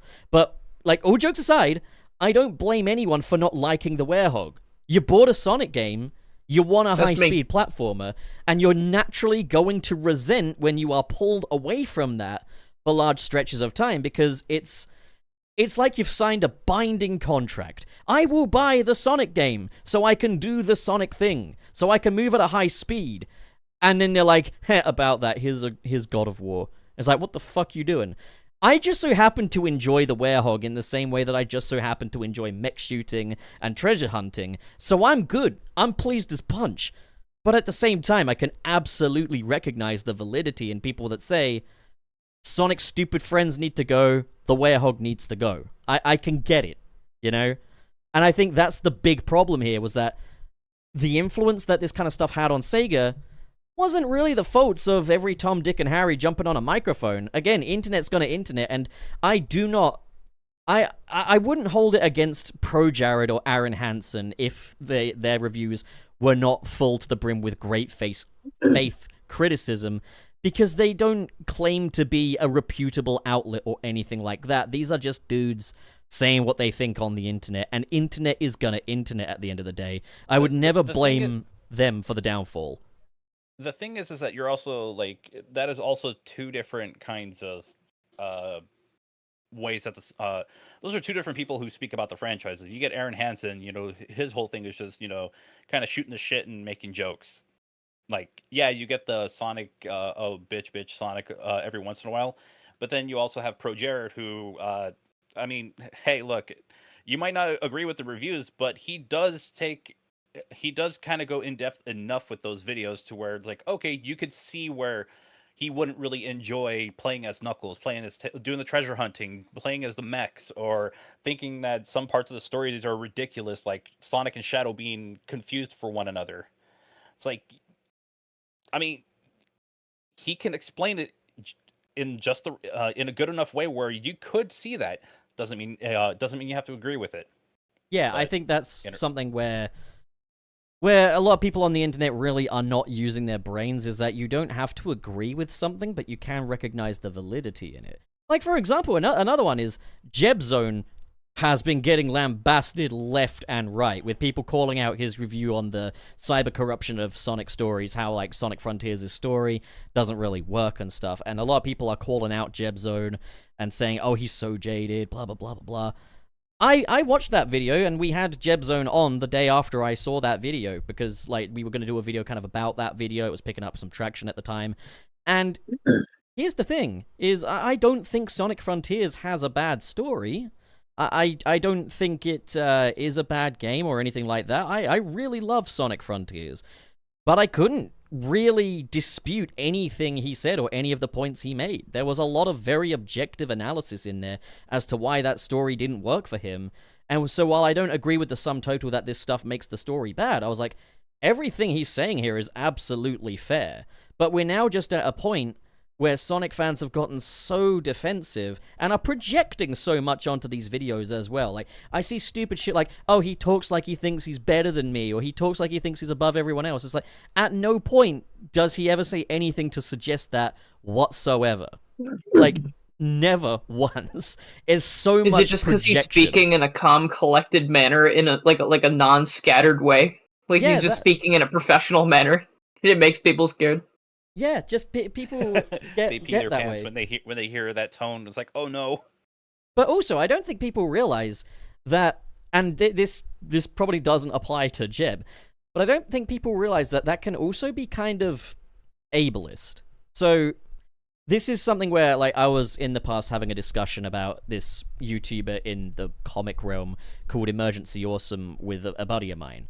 And like Emergency Awesome, I don't really respect the guy because he'll basically just be like, Wolverine MCU movie announcement standalone coming 2028 as the title, have a piece of fan art that he hasn't credited in the thumbnail, and the video be nothing about that, but the guy's got like millions of subscribers and stuff. I have no respect for the dude, but there was a point where, like, in this conversation I made a joke about how robotic his tone is, and I was quite rightly corrected by my friend who said, the thing you kind of got to realize is you probably shouldn't criticize the robotic tone or things like that, or don't say anything like that publicly necessarily, because that can be attributed to potential, like, I don't know, mental difficulties or something along those lines. Is like you can have something that causes you to not be able to necessarily express things perfectly, or maybe your tone will not match what you mean to actually say. So it's like, I think when you are assuming intent based on purely just speaking tone alone, you are risking a little bit of ableism there. I think that's just something people should be aware of. I'm not saying, hey, if you hate this, you're ableist, but I am saying people don't do this whole thing of, oh, he has a voice tone that sounds like he thinks he's better than me, because that's not really fair. That could be all kinds of things. Sometimes, you know what, they might have a certain tone where it's like, oh, that they don't sound anything like that when, say, if they're on a live stream or if they're talking to someone in person. It's like, oh, they don't sound like that. I've been told that before, where it's like, yeah, you sound very different when you record a video compared to, like, if we just talk to you in person. It's like, oh, okay. So yeah. You never know. You can also get people who, like, their voice tone sounds kind of like a whiny little bitch, but everything they're saying is positive, you know? It can happen. Some people just don't have control over that. So I think a little bit of understanding of that will go a long way. No. He's talking about me again. No, Dylan, you just sound like a happy child. Unless, ChipFan132, unless you're Tom Topics, yeah. Tom Topics is a sad-sounding man, and he frankly deserves to feel the way he sounds. I fucking hate that guy. Oh, Tom. Come on. Yeah, fuck Tom Topics. We hate him. He's a fascist. Same as everyone has a telephone voice. There you go. The telephone voice. If anybody's old enough to know that. Tom Topics isn't actually a fascist. No one dogpile him. But, telephone voice is actually funny. We always used to make fun of my brother, because back when he was first going through puberty, his voice started to get really deep, but only, like, occasionally, like, when he would talk. So when he would do his telephone, or, like we called it, like, his ordering voice, because we'd be, like, out to dinner or whatever, and, you know, he would look at the menu, and he would just have this really deep, all of a sudden, like, yeah, could I please have the, like, and it was just really funny, because he he didn't sound like that before. I'll go with the number 2. I'll go with the number 9, the large number 9. A number 9 large. Also, Sundrop7 The makes an problem excellent is point you're here. asking people to be understanding. Sundrop7 in the chat has made an excellent point here. As well as just ad hominem, attacking the person, like the way people are attacking Jebzone, is just bad criticism, bad faith. Yeah, a lot of people are calling Jeb out for alleged bad faith criticism, when it's all actually in very good faith from everything I've seen. The attacks on him have been in very bad faith, and he's actually kind of in a bit of a low point right now, because it's getting to him. I've chatted with him a little about this, and it is getting to him. And we are now at a point... Sorry, go on. I'll just say this. I'm not going to get into too many details. I have my opinions towards those people that have been attacking him. None of them are positive. You all need help. Absolutely. Well, I was going to say, we are now at a point where it's like, defend the brand! Attack the human! We are willing to detriment a person's mental health, but will rationalize it based on, if Sega hears these criticisms, they might take Sonic the Hedgehog in the wrong direction again. I've seen plenty of that. I've seen people actively admit to, like, oh, I have to make myself clear here, because if Sega take the wrong criticism on board, it will ruin the franchise again. Yep, that's it. Defend the brand. Attack the human. The brand is definitely not going to have a mental health crisis. The brand doesn't have feelings, and the brand isn't reading what you're saying. This isn't Recess behind the schoolhouse. Like, the brand is not going to be like, oh no, oh shit. Like if they hear criticism, they're going to go, oh, okay. Here's the thing: we're not saying that people who work for that company are that way. I'm sure there are people who work for the company who are just like you and me. But it's also like... Sorry, go on. But that's the thing. It's not going after a specific... We're not talking about a specific individual when we criticize these games. It's the company as a whole. When you attack like individual creators for something that they've made, you're kind of going after somebody who's poured a lot of their time into whatever their critique was. Yeah. I also left an image in the back rooms. Okay, I'll take a look. This better be low quality. Yeah, I love this picture. It's a good one. Yeah. Yeah, no, definitely. Like, it's Sega's job to vet criticism at the end of the day. If Sega learns the wrong lessons from criticism, that's Sega's problem. And it's like, oh, but I gotta be strategic because I want a good Sonic game. Yeah, well, if you're gonna be a piece of shit to people online, then it ain't worth it. If it's worth that to you, then you got fucking shit to sort out, like, at the end of the day. Like, if you think it's okay to become incredibly aggressive, enable dogpiling and stuff like that, all because you're worried about what someone's opinion might do to a franchise you like, then you're in too deep.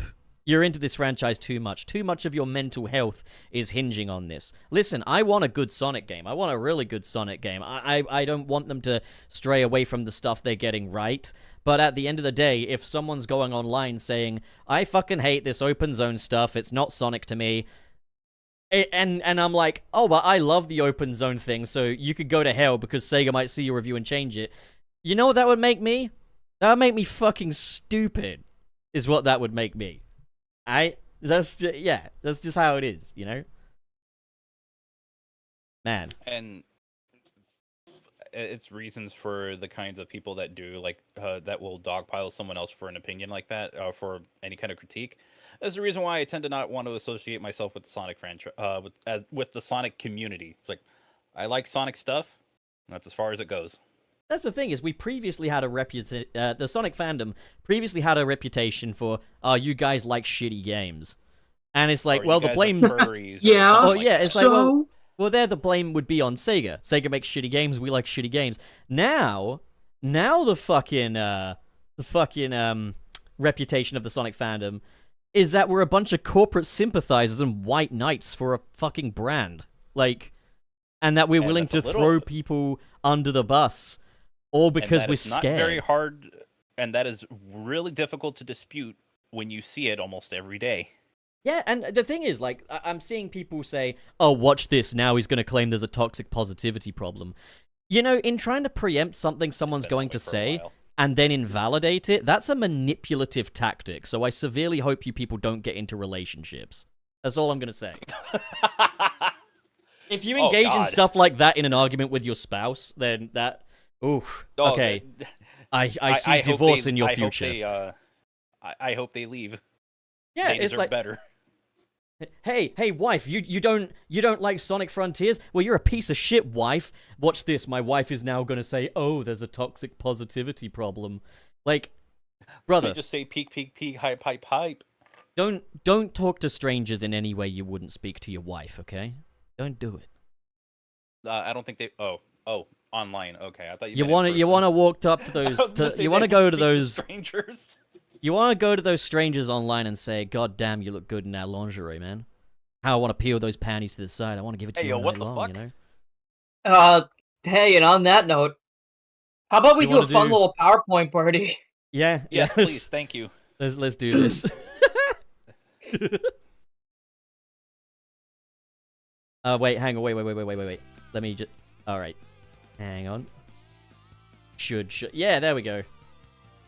All right, Dylan, show us what you've got. Alright, can they see it? Is everything good? They can see it. Alright, guys, welcome back to PowerPoint Party. I made this during the stream today. And I collaborated a bit with Frank and Pup, and we made some Sonic Pokemon teams. And we wanted to see what you would think about them. And we'll also answer any questions you have. So, first up, also, I've learned some things about the PowerPoint program. Now we have some new technology. Ready? I can't wait to Sonic. see how this has evolved. Ready? When I click... Hey, yo, Sonic got a kid? All right, what's going on here? So that's a Lowland Sand Slash. This one's Frank's. Frank made this team. All right. You want to explain, Frank? I really like this render. Sorry, go on. Can you... I think it should be very obvious. What? Yeah, they're both blue. Oh. The blue, it's got the quills. Yeah, makes sense. That was the only reason I picked them. Oh, Is that like a All right. super form? what about this one? It is a region variant. For Zapdos, I figured like the closest thing I could think of for Tails, because he's yellow or orange. People like to dispute that. I don't care about their argument. And he flies. That's all I got. He is orange, but like, I hear you. You know what? There is a Galarian Zapdos who is orange and looks like a. Oh, yeah. Chocobo. I mean, that is definitely That a thing yellow looks awesome. bird, but like, that's fine, dude. Like, Well, no. I mean, like there is a region variant that is orange and. Oh, ah. Frank, Yeah, you know, Dylan I chose the see the wrong vision now. I see why you did this. I Wait, understand. what is Groot from Guardians of the Galaxy doing wearing a dress? That's Hitmonchan. You fuck around and you find out you're gonna get knocked out for that one. That is Groot. That's Hitmonchan. Now I see it though. I get it. I see the Sonic Tails Knuckles. That's clever. Oh, Okay, We're making Sonic Heroes teams. that's interesting. I feel like Okay. this would be communicated better if you had a Sonic Heroes render over there, Dylan. You Oh my fucking- god! You know what? I just Shut up. All right, I got another team. It's for Alligator. I'd probably go with Combi. Oh, Actually, do No, Chaotix. Beedrill. I go with Beedrill, and then I'd go with Kecleon. Yes, for Team Chaotix. That's a good Chaotix You team. ever Yeah. notice how Groot's head looks like a foot? They're not in here, though. Hang on, Knuckles was on the other team, was he not? Yeah, Has but now Knuckles this now is got his own Knuckles. team? This is Knuckles' team now. This is Knuckles' own team. So you're doing This is- Sonic I made Heroes this one. teams, except it's divvied up between the three. Well, no, each character has a Pokemon team. This doesn't make any sense. Would Knuckles not just have nothing but fighting ones? Well, A better. I mean, Pokemon this to is my represent interpretation. Knuckles, really, the guy who is known for punching in games these days. Why Ready? does I made Sonic this have, one. Why does Sonic have a Tails and a Knuckles on his team if Knuckles has his own team? Shut up. I don't know. He's got Okay, the listen. Chaotix, First of all, he's got the probably. rabbit that digs because I he's just- got, you know, they both Oh. dig, you know? I just think you need to explain your Right? vision more, okay? Doesn't that make That- sense? No, that's look. Digby Oh. the rabbit, right? I didn't even think about that. Can scoop up dirt with ears. And So, this wait, is just did- like his friend Cream the rabbit. So And Sonic- also, he can dig. But Stop Sonic's- interrupting Pop. Please, I'm so confused You've though. been talking the entire ear off, the entire stream. You were muted for most of it. They can see the muted thing next to your fucking thing. I I didn't was do muted for like 6 minutes, that. maybe. You were muted for 16 minutes, you gaslight. Second Oh. Pokemon, Noivern, because Knuckles has a bat in his life that he really likes. I'm still confused though. Like, why does Sonic not have, like, Hedgehog-themed Pokemons. And then shiny Mega Hey, Sableye, Sandslash is because close he's as I got a can get. big green gem Okay, that I this is thought justified. Knuckles would like. Oh shit! Oh, This is all cool. justified. Okay. This I understand. Okay, this makes Yeah, sense. he went based off of one character. I went based off a team. This is actually pretty good. I did what I could. I couldn't remember every Pokemon off the top of my head. But then, so Pop, I asked you about Tails. You said give him a Tails. dog type. That's not the one. Yeah, I mean, But, Tails is a I dog mean- at the end of the day, so like it makes It's sense. obvious. I think it was obvious. This is another one that was not the Oh. one Would you that not be suggested, but Knuckles? Emolga That'd be made sense to me. because he glides. Yeah, but he's I'm not- like I'm not making yellowish. us heroes team. But That's then there's your Tails. suggestion, Pup. That's Lillipup. Yeah. And Lillipup because normal types are for basic bitches. And What about that's, Growlithe? Tails. Where's Growlithe? Growlithe would have been a good choice, but Ninetales is already a fire type. Is that Ninetales? In the Yes. back there, yeah. From Sonic Ninetales. Prime? No, not that Ninetales. This is a good Ninetales. Wait a minute, Amy wasn't on Team Sonic in Sonic Heroes.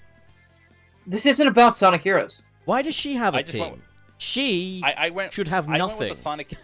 But here's the thing. I went. I made the team for Sonic because I thought we were gonna go for that kind of theme. It was like, okay, cool, 3 Pokemon. No, I just get make it 3 theme with Pokemon the that would theme. represent different. I didn't ask you to do anything Okay. specific, so that's fine. Frank, I remember just when you that's how said I that- interpreted it. Frank, But like, remember oh, when you know said what'd be that you fun now could- that I'm thinking about it? There should be like a Sonic Pokemon sort of game where we can catch the badniks and use them like Pokemon. I feel like that'd be Oh, cool. that'd be sick. Or like a Badnikmon. mystery dungeon game. But Yeah. Frank, you said the other week that you could beat Big the Cat in a fight, even though you can lift cars. What about Amy? Could you beat her in a fight? I mean, yes. Same. Really? In fact, I think I Yeah. would. As in, I would fight her. Of course. Just to I would want to. demonstrate some truths. Speaking of Amy, her team is going to consist of Terriermon, That is not a Pokemon. Patamon, and this other one I What forgot the the name fuck? of. Wait, these are Digimon. No. These are Yeah, what do you Digimans. mean? What the What do you fuck? mean? She's always like sort of breaking away from the crowd, you know. She's trying to do her own thing, so No, she's she got wants a to be different part team. of the crowd, though. She's She's got a different team.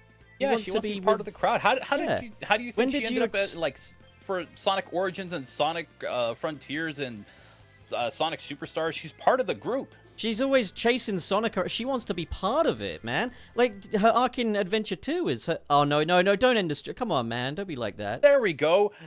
Either You don't have Sonic to- and Zelda fan got it. Tinkaton for Amy. It don't have to I be was like listen. that, I was gonna give Amy a Pokemon team, and Tinkaton was gonna be on it. But then I was like, I'm just gonna put Digimon on this team. I don't know why. I'm just gonna do Digimon. I was gonna Dylan- do Yokai Watch, but then I was like, I don't fucking know any Yokai Watch characters. Dylan, your presentation is fundamentally flawed, but please resume. I think you are. Never mind. That's really mean. Dylan rage quits the PowerPoint. Well, that was all. That was no more. What do you mean Oh, there's no okay. more? Where's the rest of it? No, that was all. I should probably try to make teams for each for different Sonic characters. I'll need more time though. I want to see exactly what I could do. Man made me think I was responsible for the end of the stream. He's projecting the problem onto me again. Typical Sonic. No, it was fan. it was over. I just ended it like that because it. Yeah, you knew the stream just so happened to end, but you decided to methodically time it to my tantrum so that it would look like I did it. Yep. Actually, Zero Yep. Chaos. Now that I think about it, maybe maybe making Tinkaton like the Pokemon that would represent Amy is a bad idea because Tinkaton hunts what's it called, Corviknights, which were the giant bird Pokemon, and I don't Yeah. think Amy would do that. Well, So, Dylan, what do you think of everything that was discussed today? I do. Is this like a pop quiz? What is this? I I just mean, want you to... were kind of absent for a good part of it, so Yeah, more than just 6 What the minutes, fuck? you fucking gaslight. Was it actually that much? I literally just heated up pizza. I cooked it for 40 seconds and came back. Let Didn't me we say check to on the eat stream before the how show? long... Yeah, didn't I Was I- say? Didn't I fucking say? Trey, Trey. What? Trey. I swear it was not that long, was it? I wasn't talking for a bit because you were talking up a storm, pup. You were like just going and going and going. It's a podcast. We're all supposed to do that. I know, but that's what I was saying. I was not interrupting you. I was like, you're going. I was like, damn, look at this guy. He's going. Did you have thoughts? Did I have thoughts? I don't think, usually.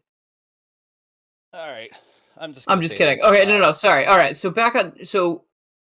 based on what we're talking about today, I kind of went into the whole topic thinking like, oh, it's,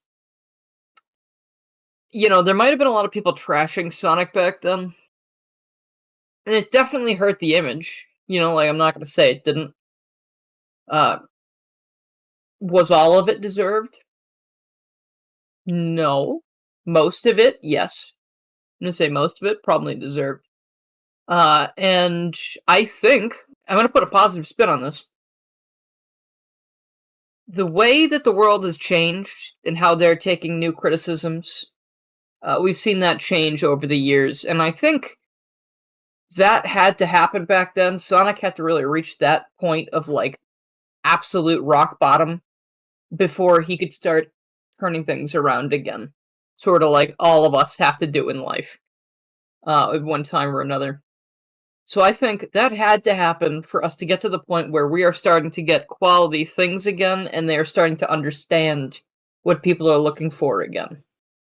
So maybe don't harass or like hurt anybody, obviously. But perhaps, I think criticism can be a good thing.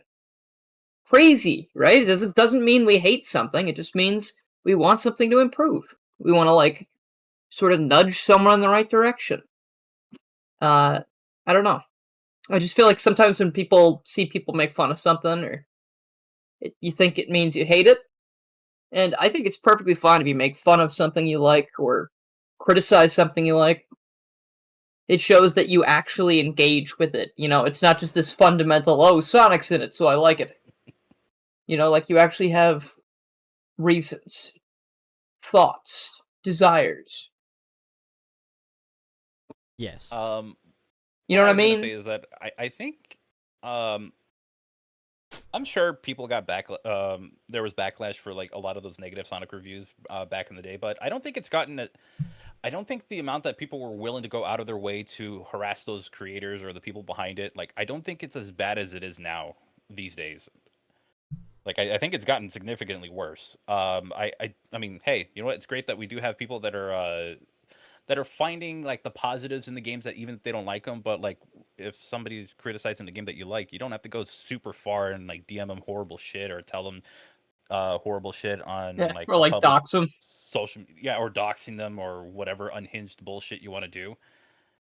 I think you should be able to go on the, and this is a big ask, but you should be able to go see a video, not get super angry about it, and if you don't agree with it, just don't agree with it. But if they bring up good points, hey, it doesn't hurt to always be like, hey, that's a good point. I don't agree with you, but you know what? I never saw it that way. I feel we got to get to that point because this whole like people getting dogpiled for a negative video, whether it's a year ago or 12 years ago or whatever. God, Sonic fans just gotta fucking let go sometimes. It's a reputation that has been noticed outside of the Sonic sphere as well.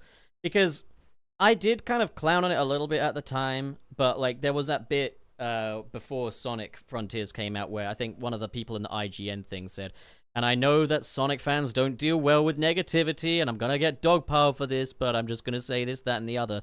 At the time, I did clown on this a little bit, being like, God, IGN, no, are the last fucking company that should be saying this. But then I do remember this is a different guy to whoever made the Unleashed review. But even then, it's like the fact that that's been said in an IGN thing shows that we have developed that reputation now. We are a very overly defensive fan base now.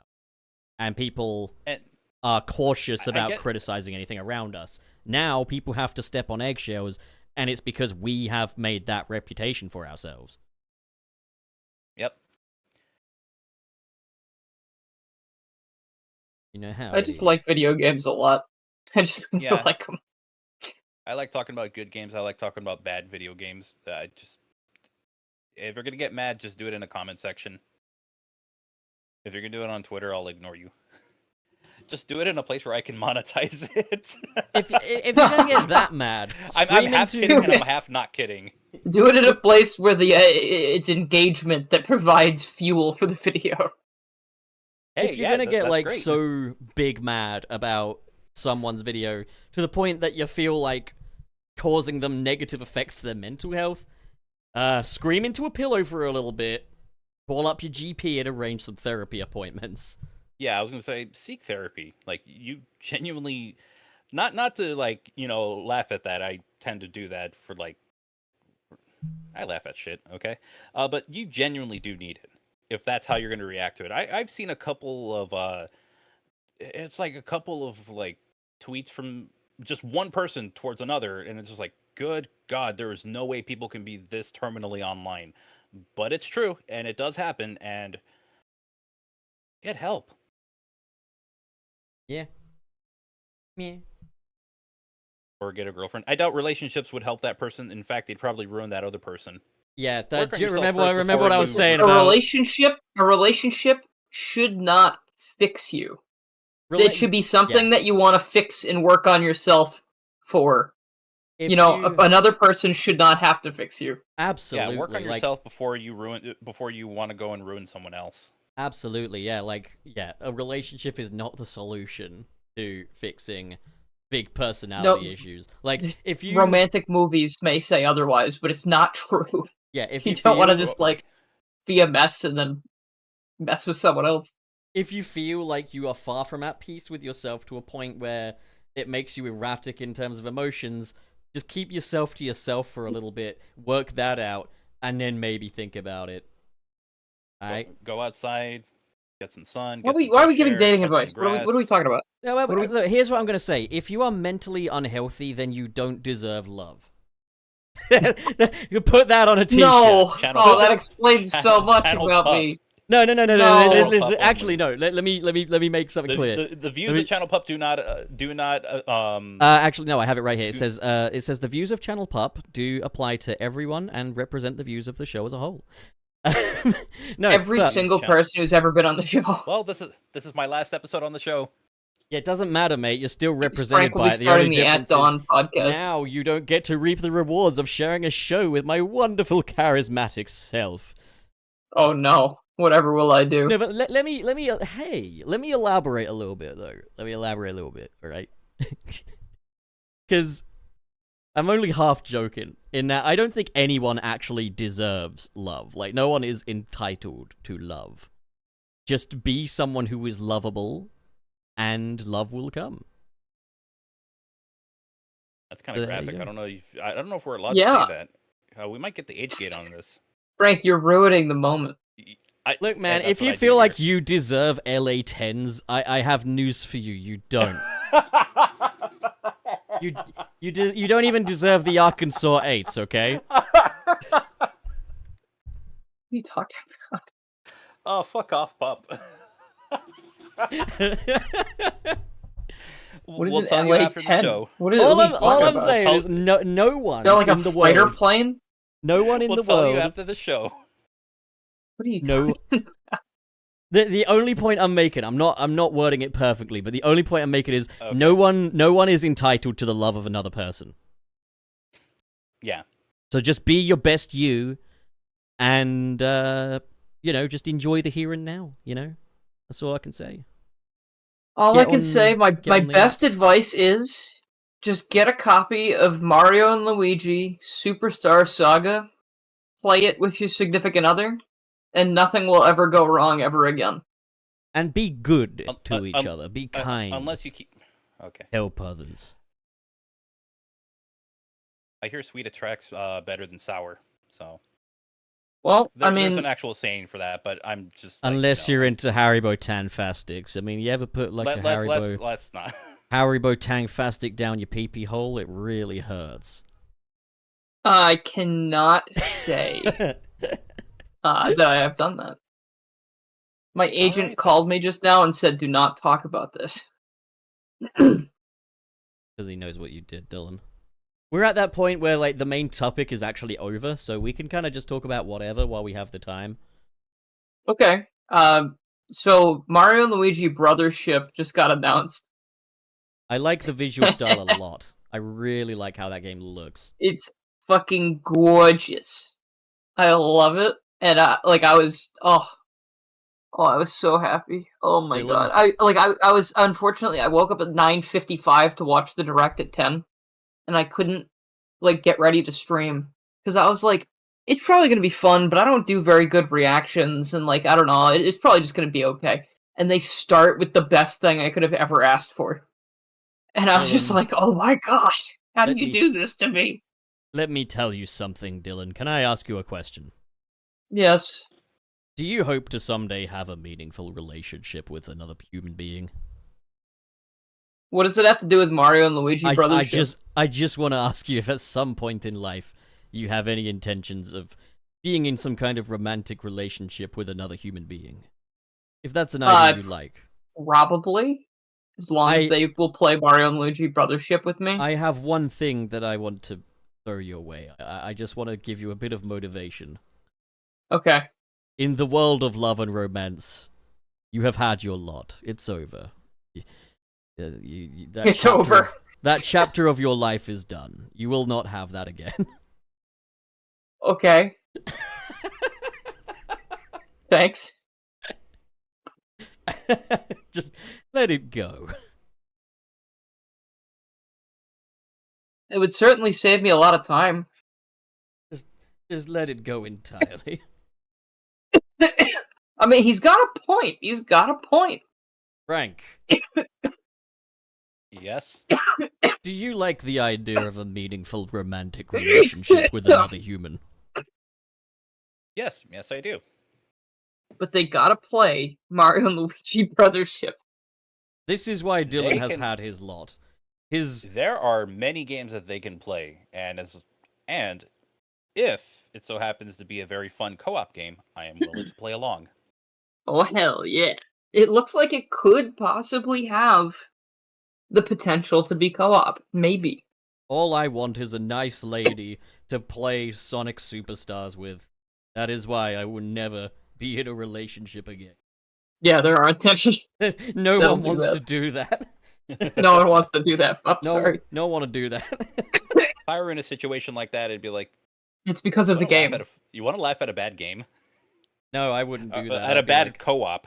Hello, madam, woman, female. Would you like to play this... Madam Web. This wonderful Sonic game with me? And go to see Madam Web, released in the cinemas again. It got re-released? No, but I'm going to be renting out a cinema just to watch it. Wow. Okay. No, I think if someone said that to you, then you'd say yes, because that's, extremely rich. Extremely rich. Oh, so you only want to date fucking aristocrats. I get it, Dylan. I get it. You know, this is why you've had your fucking lot in love, alright? This is why it's over for you. You only want someone who makes 6 figures. I don't make any money. Yeah, that's why you want someone to make fucking 6 figures. I wouldn't leech off someone. I wouldn't leech off someone like that. I wouldn't be like the YouTuber husband who just leeches. That sucks. I'm looking for a job. I need to find something because I just don't have any money. I'm also looking for a job, and yeah, I don't have any fucking money. You ever thought about doing begathons and providing quality content? Hey, no. What the fuck is that second half of that supposed to mean? Yeah, that second, Frank, that was the closest I think I've ever come to being legitimately offended by something you've said. Okay, you know what? I'll tell you guys after the show. I'm not. It is not an insult. No, Frank. I'm taking away your friend of the year plaque. Oh, no. By the very weird way I said content. No, I totally get you. I'm just joking, Frank. No, I'm not joking. Dylan, you know we're cool. Dylan, how would you like to have a second-hand friend You ever of thought the year about gambling? Dylan, you ever think about killing your co-hosts? Oh. Oh, yeah, all the time. Oh, It's not true. You don't think about that. You love your co-host. Yeah, no, I don't. Just to grief you guys in Minecraft. Come on. Just to grief you. I think frequently about griefing my co-hosts in Minecraft. Oh shit, we should do we should do a Sunset Arcade Minecraft. We should do like a Minecraft server, dude. No, the last time that happened when was the a hell disaster. are we ever gonna do that? Come on, I would love to. It will return. I mean, you just fucking tell me when you want to play some games. Can't play Minecraft? Why not? Okay, so here's the thing. We did a Sunset Arcade Minecraft episode, and it went really wrong. I ruined it. I deliberately sabotaged the whole thing. Oh, because you're a bastard? Just don't do that. You have the ability to not do that. Minecraft is boring as fuck, so I don't want to do it. No, you just haven't played Minecraft the right way. I have, and it's boring and long-winded. The fucking authority on Minecraft right here. Yeah, I'm not the authority. I'm just saying that I was also like you. I was also like you. You don't understand Minecraft. Sonic. We get the Sonic DLC from Minecraft, and we have to race each other. I have it. I mean, we can do that. I already have it, but I don't know how to log into my account, so... No, so I'm going to go ahead and say, Minecraft, bad idea. What we should do instead is play Spyro Reignited Trilogy together. Yes, actually. I will accept these terms. I'll play it, too. I'll play it the whole time. Frank is a Spyro hater? When in fact can we do this? Do it now if you want. Okay. Yeah. Frank, you're not a Spyro hater, are you? Please tell me you're not a Spyro hater. I never really cared for the games. Why not? Dude, is that you don't like fun, Frank? Please tell me that isn't blackface. I'm just kidding. I'm just fucking around. That's so fucked. Can you imagine we just... yeah, come on, Frank. What the fuck, dude? No. You don't like Spyro, Frank? I'm actually a demon from the forest. No, I'm a real forest demon. I was just watching that episode. You hate Spyro, Frank? Please tell me you don't hate Spyro. No. See, I'm literally a forest. I find them the Spyro games to be boring. What the fuck? That's fine, Frank. I respect you and your opinion. No. Right. I'm gonna get a very hateful DM. That's no longer on Dylan's head now. I'm writing my message to Frank right now. All right, I'll log into Twitter and see how many terrible words that I can't repeat on Twit longer. I'm writing about Frank right now. Holy hey Frank, shit. How do you like your new hat? I like my other hat better. You got a new hat? This is his old hat. Yes, I do miss my old hat. Oh, did he have new glasses? He probably misses his old ones.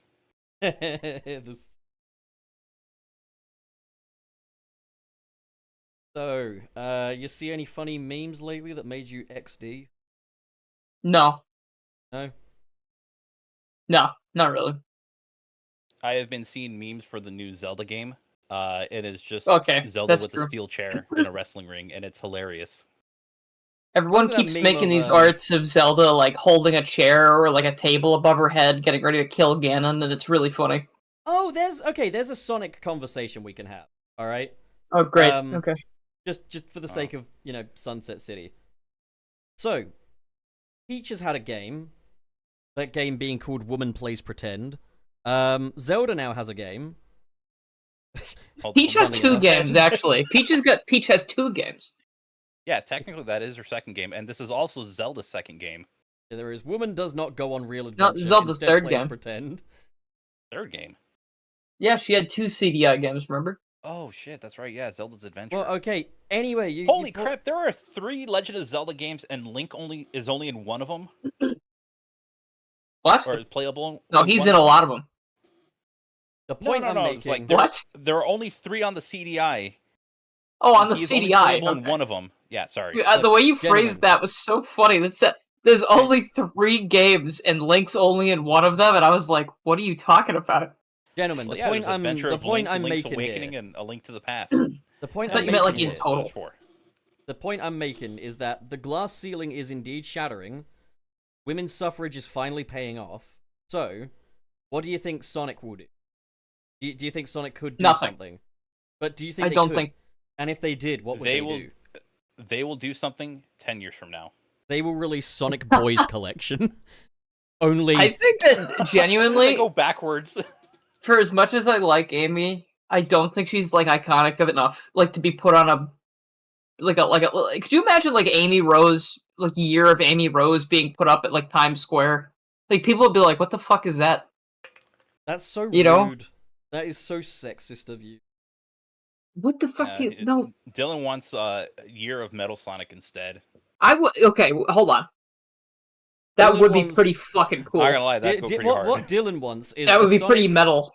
He wants a Sonic Adventure re-release where Amy Rose is not playable, not even as an option. I like Amy's gameplay. No, her levels are fun. You just want Sonic Adventure Men Only Edition. No, I think... Okay, listen, I think Amy should have her own game, and I thought that's what we were going to talk about. I thought we were going to talk about what genre you think it would be. You want them to release Sonic Heroes, but there are no girls in it.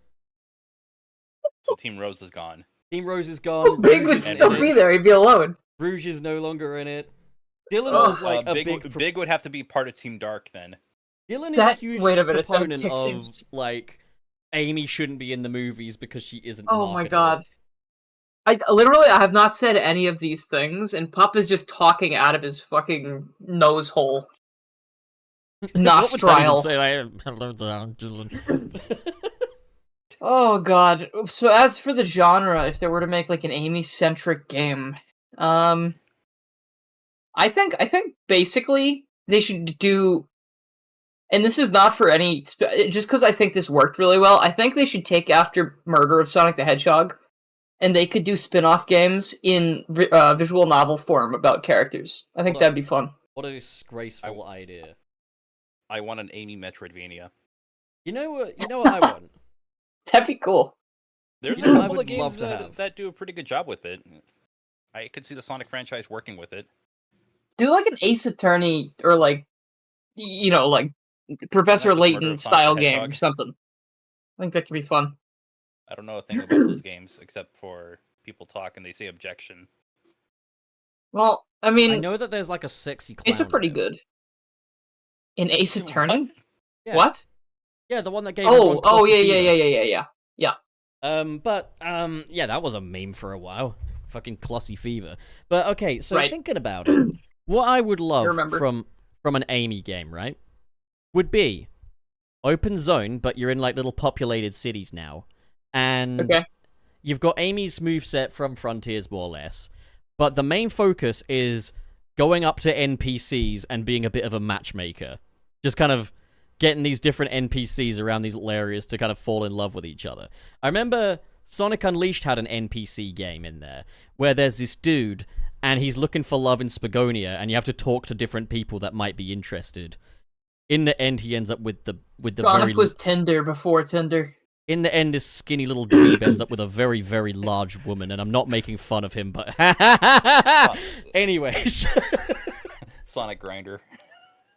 The point I'm trying to make is, if you are overweight, you do not deserve love. Anyways. You can't say that. Stop speaking. Jeez.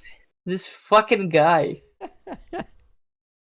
Anyway. Everyone deserves love. Everyone. Nobody. Wait, hold on. We just went over a thing of... Yeah, we said no one deserves it, but I would like people to be able to have it. Let's... Yeah. Everyone deserves it if you deserve it. Are you saying Hitler deserves love? You are not entitled. I mean, Dylan, do you think Hitler deserves love? Good God, man. We are on Twitch, aren't we? Going back here.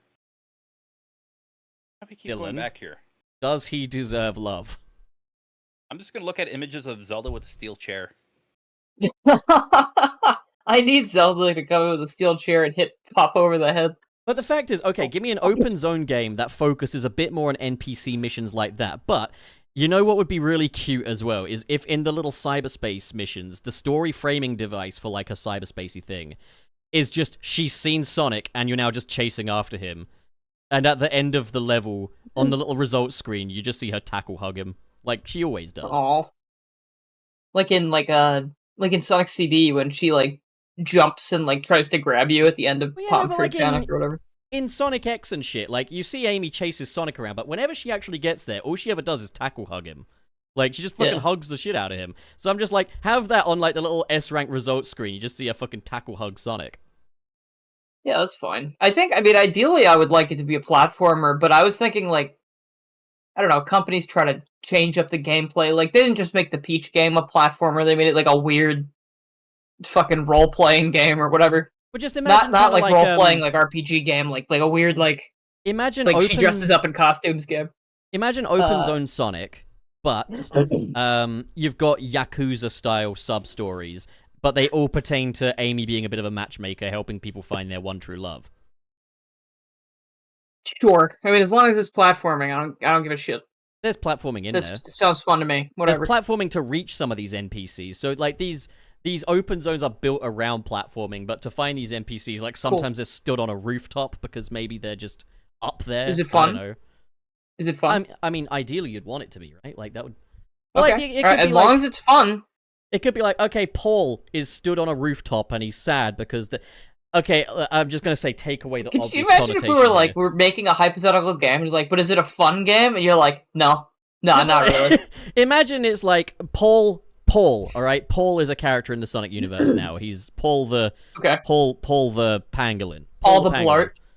Paul the Pangolin is stood atop this cliffside place, just fucking pondering stuff while looking at the ocean. And to get to that cliffside, you have to do like a platforming challenge in order to get there. Like the challenge is getting to the NPC to help them out. And then it's like, okay, Paul the Pangolin says there's Pangolina, this girl that he really loves and stuff, but he doesn't know how to fucking tell her. So then you do a platforming section to the cafe where Pangolina works.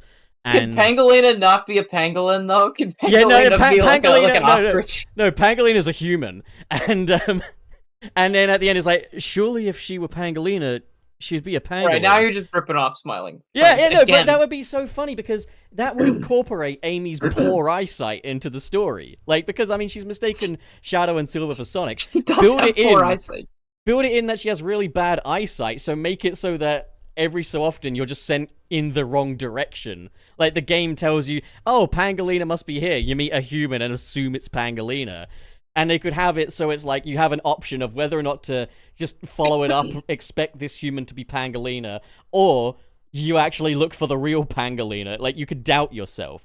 Doubting yourself is optional. What the fuck is this? This sounds like a combination of like a visual novel with like dating sim elements and like a weird platformer. Imagine I've just imagine I've just done an amazing open world platforming gauntlet to take me to a cafe where Pangolina allegedly works. But a little text box comes up on screen saying, "I'm not sure if this is Pangolina. I expected Pangolina to be a pangolin. Should I follow this up or not?" You're given the option as to whether to follow this up or look for a different Pangolina candidate.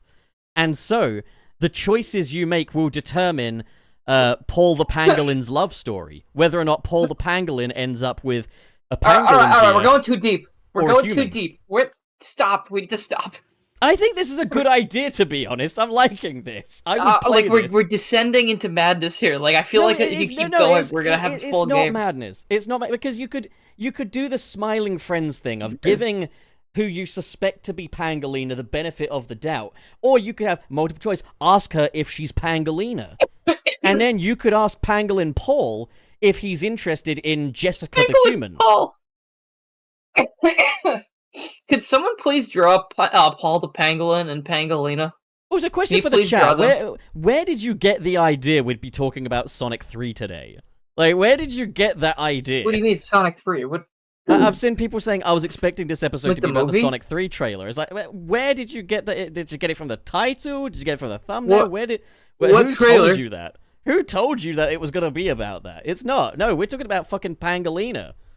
Did they drop? Is there a trailer? There's no trailer. People were expecting us to talk about how Paramount are withholding the trailer or something. I don't know, but like, no, I don't care about that. I'm just gonna keep playing Mario and Luigi's Superstar Saga. Yeah, and I'm just gonna keep drafting up my idea for a fucking Pangolina romance simulator. I don't know, man. I think. All right, look, just close your eyes a second, okay? Frank, you still with us? Yeah, still with you guys. Close your eyes. Gone. Close your eyes and picture this, all right? If you close your eyes. You got a big open world city like Sunset City from Sunset Overdrive, right? Lots of interactive stuff, bouncy springs and stuff like that, you know? And Paul the Pangolin lives at 12 apartment row fucking Calzone City, all right? So you got to get there. You got to use Amy's amazing traversal techniques to get there, all right? It's not easy to get to this apartment because the front door to the apartment has a guard who's like, "No, you can't come in here, mate, not without a fucking thing." So you got to navigate. Without a passport. You got to navigate your way up using the city scenery and Amy's athletic skills. All right, you get there. Paul the Pangolin's like, "I'm miserable." It's like, "What's the matter, Paul?" My beloved Pangolina. Well, I like her a lot. I love her, in fact, but I can't pluck up the courage to tell her. Amy's like, "Oh man, that stinks. How about I help you with this?" And he's like, "Okay, she works at this cafe on Meat Boulevard. All right, fuck it, yeah, let's go." This is just smiling You're friends. just reciting the episode now. Yeah, no, look, just take There's that no episode. point to this. Just take Why are that you doing episode this? of take that episode of Smiling Friends, replace the shrimp with a pangolin. You And- could have just said that. Well, you didn't you have to gotta start have a friend- recapping the entire. Okay, no, but I'm trying You to need I'm a demonstrating dork. I'm demonstrating the gameplay loop. Okay, you've got a map of this open zone, and you make your way. You were going into a bit of maniacal madness. But listen, rage. you, Do you have but to, here's the thing. You can. Do you have to teach the pangolin how to be an alpha male by going to the gym? I like the idea that there's a second playable character in this, and that's like Styx's role. But like, okay, so Sticks. it's kind of like matchmaking meets They work- GTA they work for meets the Sonic Grooming Buddies. Frontiers. But I love the idea that no matter where you go, even the most arbitrary places in this city are just a pain in the ass to get to. Because maybe there's been a car accident that happens just outside of the opening of the cafe, so you have to do a platforming section that will take you to a back entrance and stuff like that. I just love the idea that this place is almost... Sounds like something you'd see in Roblox or something. this It's place like is a just Roblox Pile up game. and you have to platform through it. Yeah, this place is just borderline uninhabitable. But, like, it's all built around platforming. So if you can't platform, it's just, like, useless to be in the place. This would be the best fucking game ever made.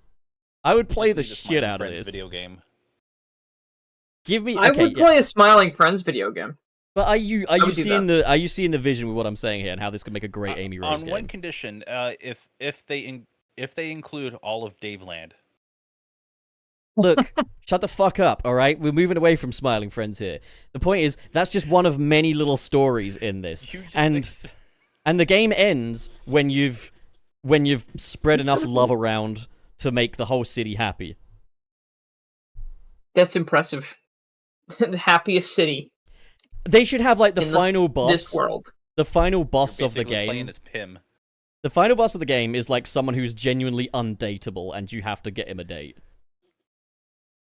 That's so funny. This actually could be. Shrimp. You could make this an Amy Rose game, or you could make this a Smiling Friends game. I think they have would to work for have both. Shrimp Well, find because Shrimp when you in think that about it, lore. Amy Rose and Pim are basically the same character. No, They are. Amy They Amy really Rose are. eventually became Pim. I don't know. I don't think so. Minus Just the think about it. exposed nerve. Amy and Pim would get along so well. They would. There's no way they wouldn't. They would so get along well. Because Pim, he always wants to see They the would best get in along well. everyone. Pim wants to see the best in everyone. He's a little ray of sunshine. He's got a big heart. That's Amy, except Amy's got a slight temper. Amy don't take no sass, whereas Pim does take some sass. Just take Pim, but this is why Amy would be good for Pim, actually, come to think of Oh it. wait, 'cause- hold on. Sorry, Nate Sabes in chat saying, "Who's Pim?" That's a character from Sonic Lost World. No, it's, I don't know. shut You must the have not seen that character from the fuck Secret up. World. The point I'm making is, I feel like Amy Rose and Pim would be a really good pairing because they do have the same overall values and the same overall heart, except Amy's the kind of person that would be like, hey, Pim asked for no pickles. Whereas Pim would be like, oh, don't worry, I'll just pick them out, you know, like... Okay. Yeah, Pim Amy is the new ship. no, No, please don't. Isn't They Pim don't have- like? they don't have to do Isn't that. he an adult? So is Amy. They'll be fine.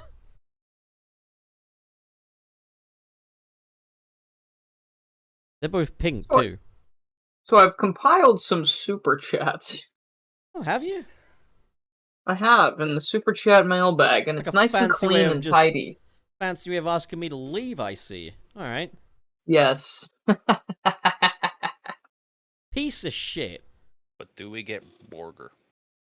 Yeah, you will get bored. All right, Dylan, you're up first with Borker. All right. First up, Mr. SP with $5.21 US amount. Paramount is waiting for fans to stop talking about Sonado, so we should have a trailer just before time stops. You know what you did, Internet. Yeah, man. It's gonna get better when Whatever you say. Sonato Generations comes out. I'm calling it They that from should have now called on. it that. They should have. Has Paramount forgotten about Sonic 3? Yes. I mean, Why are they waiting Sega so did long? for a very long time. Thank you for the super chat, Mr. SP. Yes, thank you. All right, so Mr. Terry Chaos sends £2. Hot take: Sonic Prime is the third storybook entry. I mean, this is the interesting thing, is that Prime is basically doing what the storybook games did, just making it boring. It's like, what if Sonic went to worlds that no one gives a shit about? Yeah, because Arabian Nights isn't something I generally give a shit about, nor is the Knights of the Round Table. But Sonic made me give a shit, you know? Whereas I don't give a fuck about No Place, or fucking New Yoke, or fucking Boss Cage Maze. I don't even remember their names. Wait, hang on, that's bullshit. Yes, I do. What do you mean? You just said all of their fucking names. You just said all of them. Shut up! Shut up! You are a liar and a fraud. These sound like areas if Sonic had like a Mario 64 knockoff. Oh, jeez. But it's the weird thing, because it does do the same thing, because you see Hi. familiar characters with new names and new backstories and stuff, but it's weird because you're right. I think Black Knight has a cool story. I think Secret Rings has a cool story. It's just so strange. It's so strange, man. Why does it work here? Maybe it's because in Sonic and the Black Knight you are subjected to one other dimension rather than fucking 16. Yeah, that is true. Maybe if they put like Black Knight and Secret Rings in the same game, it would get a little obnoxious.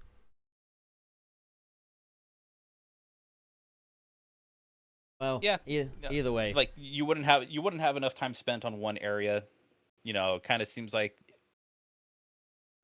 different dimensions, universes, whatever they go through. I haven't seen the show, but like they just kind of come and go. Not really. They have there's 3 dimensions, and they're all trying to be as prevalent as the other. Oh, okay. Yeah, but they're not very developed. It's one of them has a lot of sea, the other one has a lot of dead trees, and the other one is Eggman Land. Oh, that just sounds lame as fuck. I mean, it is. Sonic Prime can be described in one word, and that's lame. Okay. Yeah. Then. Yeah, pretty much. Well, you are now up, Francis Borker. Ooh. Who? Frank? Sonic Fan 1661 with $2 freedom dollars. This is the Gaslight Dylan episode. No, it isn't. We never gaslight Dylan. Yeah, that is quite, it's never happened. That is quite the accusation. Yeah, if Dylan thinks he's being gaslit, it's just more testament to the fact that he's cracking up. Yep, basically I am kind of losing it. And because of that, he doesn't deserve love. He's too entitled to it. He wants an LA 10. He wants those LA 10. He can't accept those Arkansas 8s. With sugaring, he got to fuck some LA 10s, and he thinks that's pretty cool. Oh my god. Jesus Christ. This is so dated. Why are we still on this? Oh look, we have one more super chat. Okay, burger. Lid the burger. Sonic Fan 1661, $2 United States dollars. I mean, we're all poor, pup. That's our secret, pup. Not anymore, thanks to you, Sonic Fan 1661. Yeah. Exactly. You helped him become less poor by becoming poor yourself. Yes. A noble pursuit. So, with that now done, we'll move on to all of the money. We'll move on to the next topic. There is a skeleton in the room. What do you do? He's eaten Frank's dunce hat. No. You can have Uh-oh. Okay. It's low calorie. So, Frank, what are you up to, little bro? Excuse me? Yeah, little bro, what are you up to? You know, I don't think I'm gonna respond then. You know what? Fine, No. don't promote yourself. Fine. I am anything but a little bro, but you know. Alright, son, what are you up to? I'm pretty sure I'm older than you, but okay. I Time am travel. working on time travel. I am working on a video on the Mega Man fan game called Mega Man Rock and Roll. It is. I just beat the game this morning, and then I replayed it and beat the game again in about 2.5 hours. So it'll be an interesting review. It's a higher difficulty Mega Man fan game, made in the Godot engine, and it's based on the classic games. Has like the 8-bit look and everything. So there's a lot to like about it, and there's a lot that would not be great for a first-time player. So I'll be sure to go over all that. It'll be out in the next few days. So that's what I'm working on. And I'll be back to streaming on either Sunday or Monday. And I will be continuing my Sonic Adventure 100% playthrough. Oh, hell yeah. Very nice. As long as we don't talk about soup, fellas. I wanna see want more to talk that. about the soup man. I went back to that part, and just the sheer panic in your voice was fucking hilarious. I Yeah, can't. the rare moment where he sounds like he's actually like, uh-oh, I've done something, perhaps. If you haven't seen it, I believe I put a clip of it on my YouTube channel. Yeah, there's a short of it over on Frank's channel. A short of me making one of the biggest social faux pas I could possibly make. He has my downfall documented. Meanwhile, Dylan will be working on things. What are they, Dylan?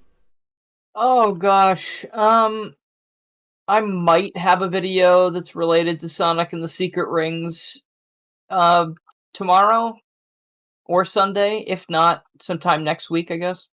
I'm intrigued. Sonic and the Secret Rings is a cool game. I don't think it's a good game, but it's a cool game. Well, you might like this. Okay. I'll tell you more about it when the cameras stop. Do you feel unsafe around Frank like I do? Because he's always clenching a fist.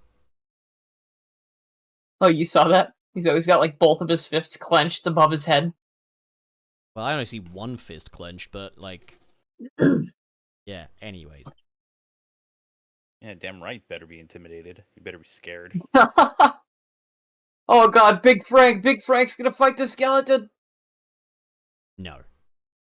Nobody's interested in not whatever it today. is I'm up to. You'll hear about it in the production meeting after the show.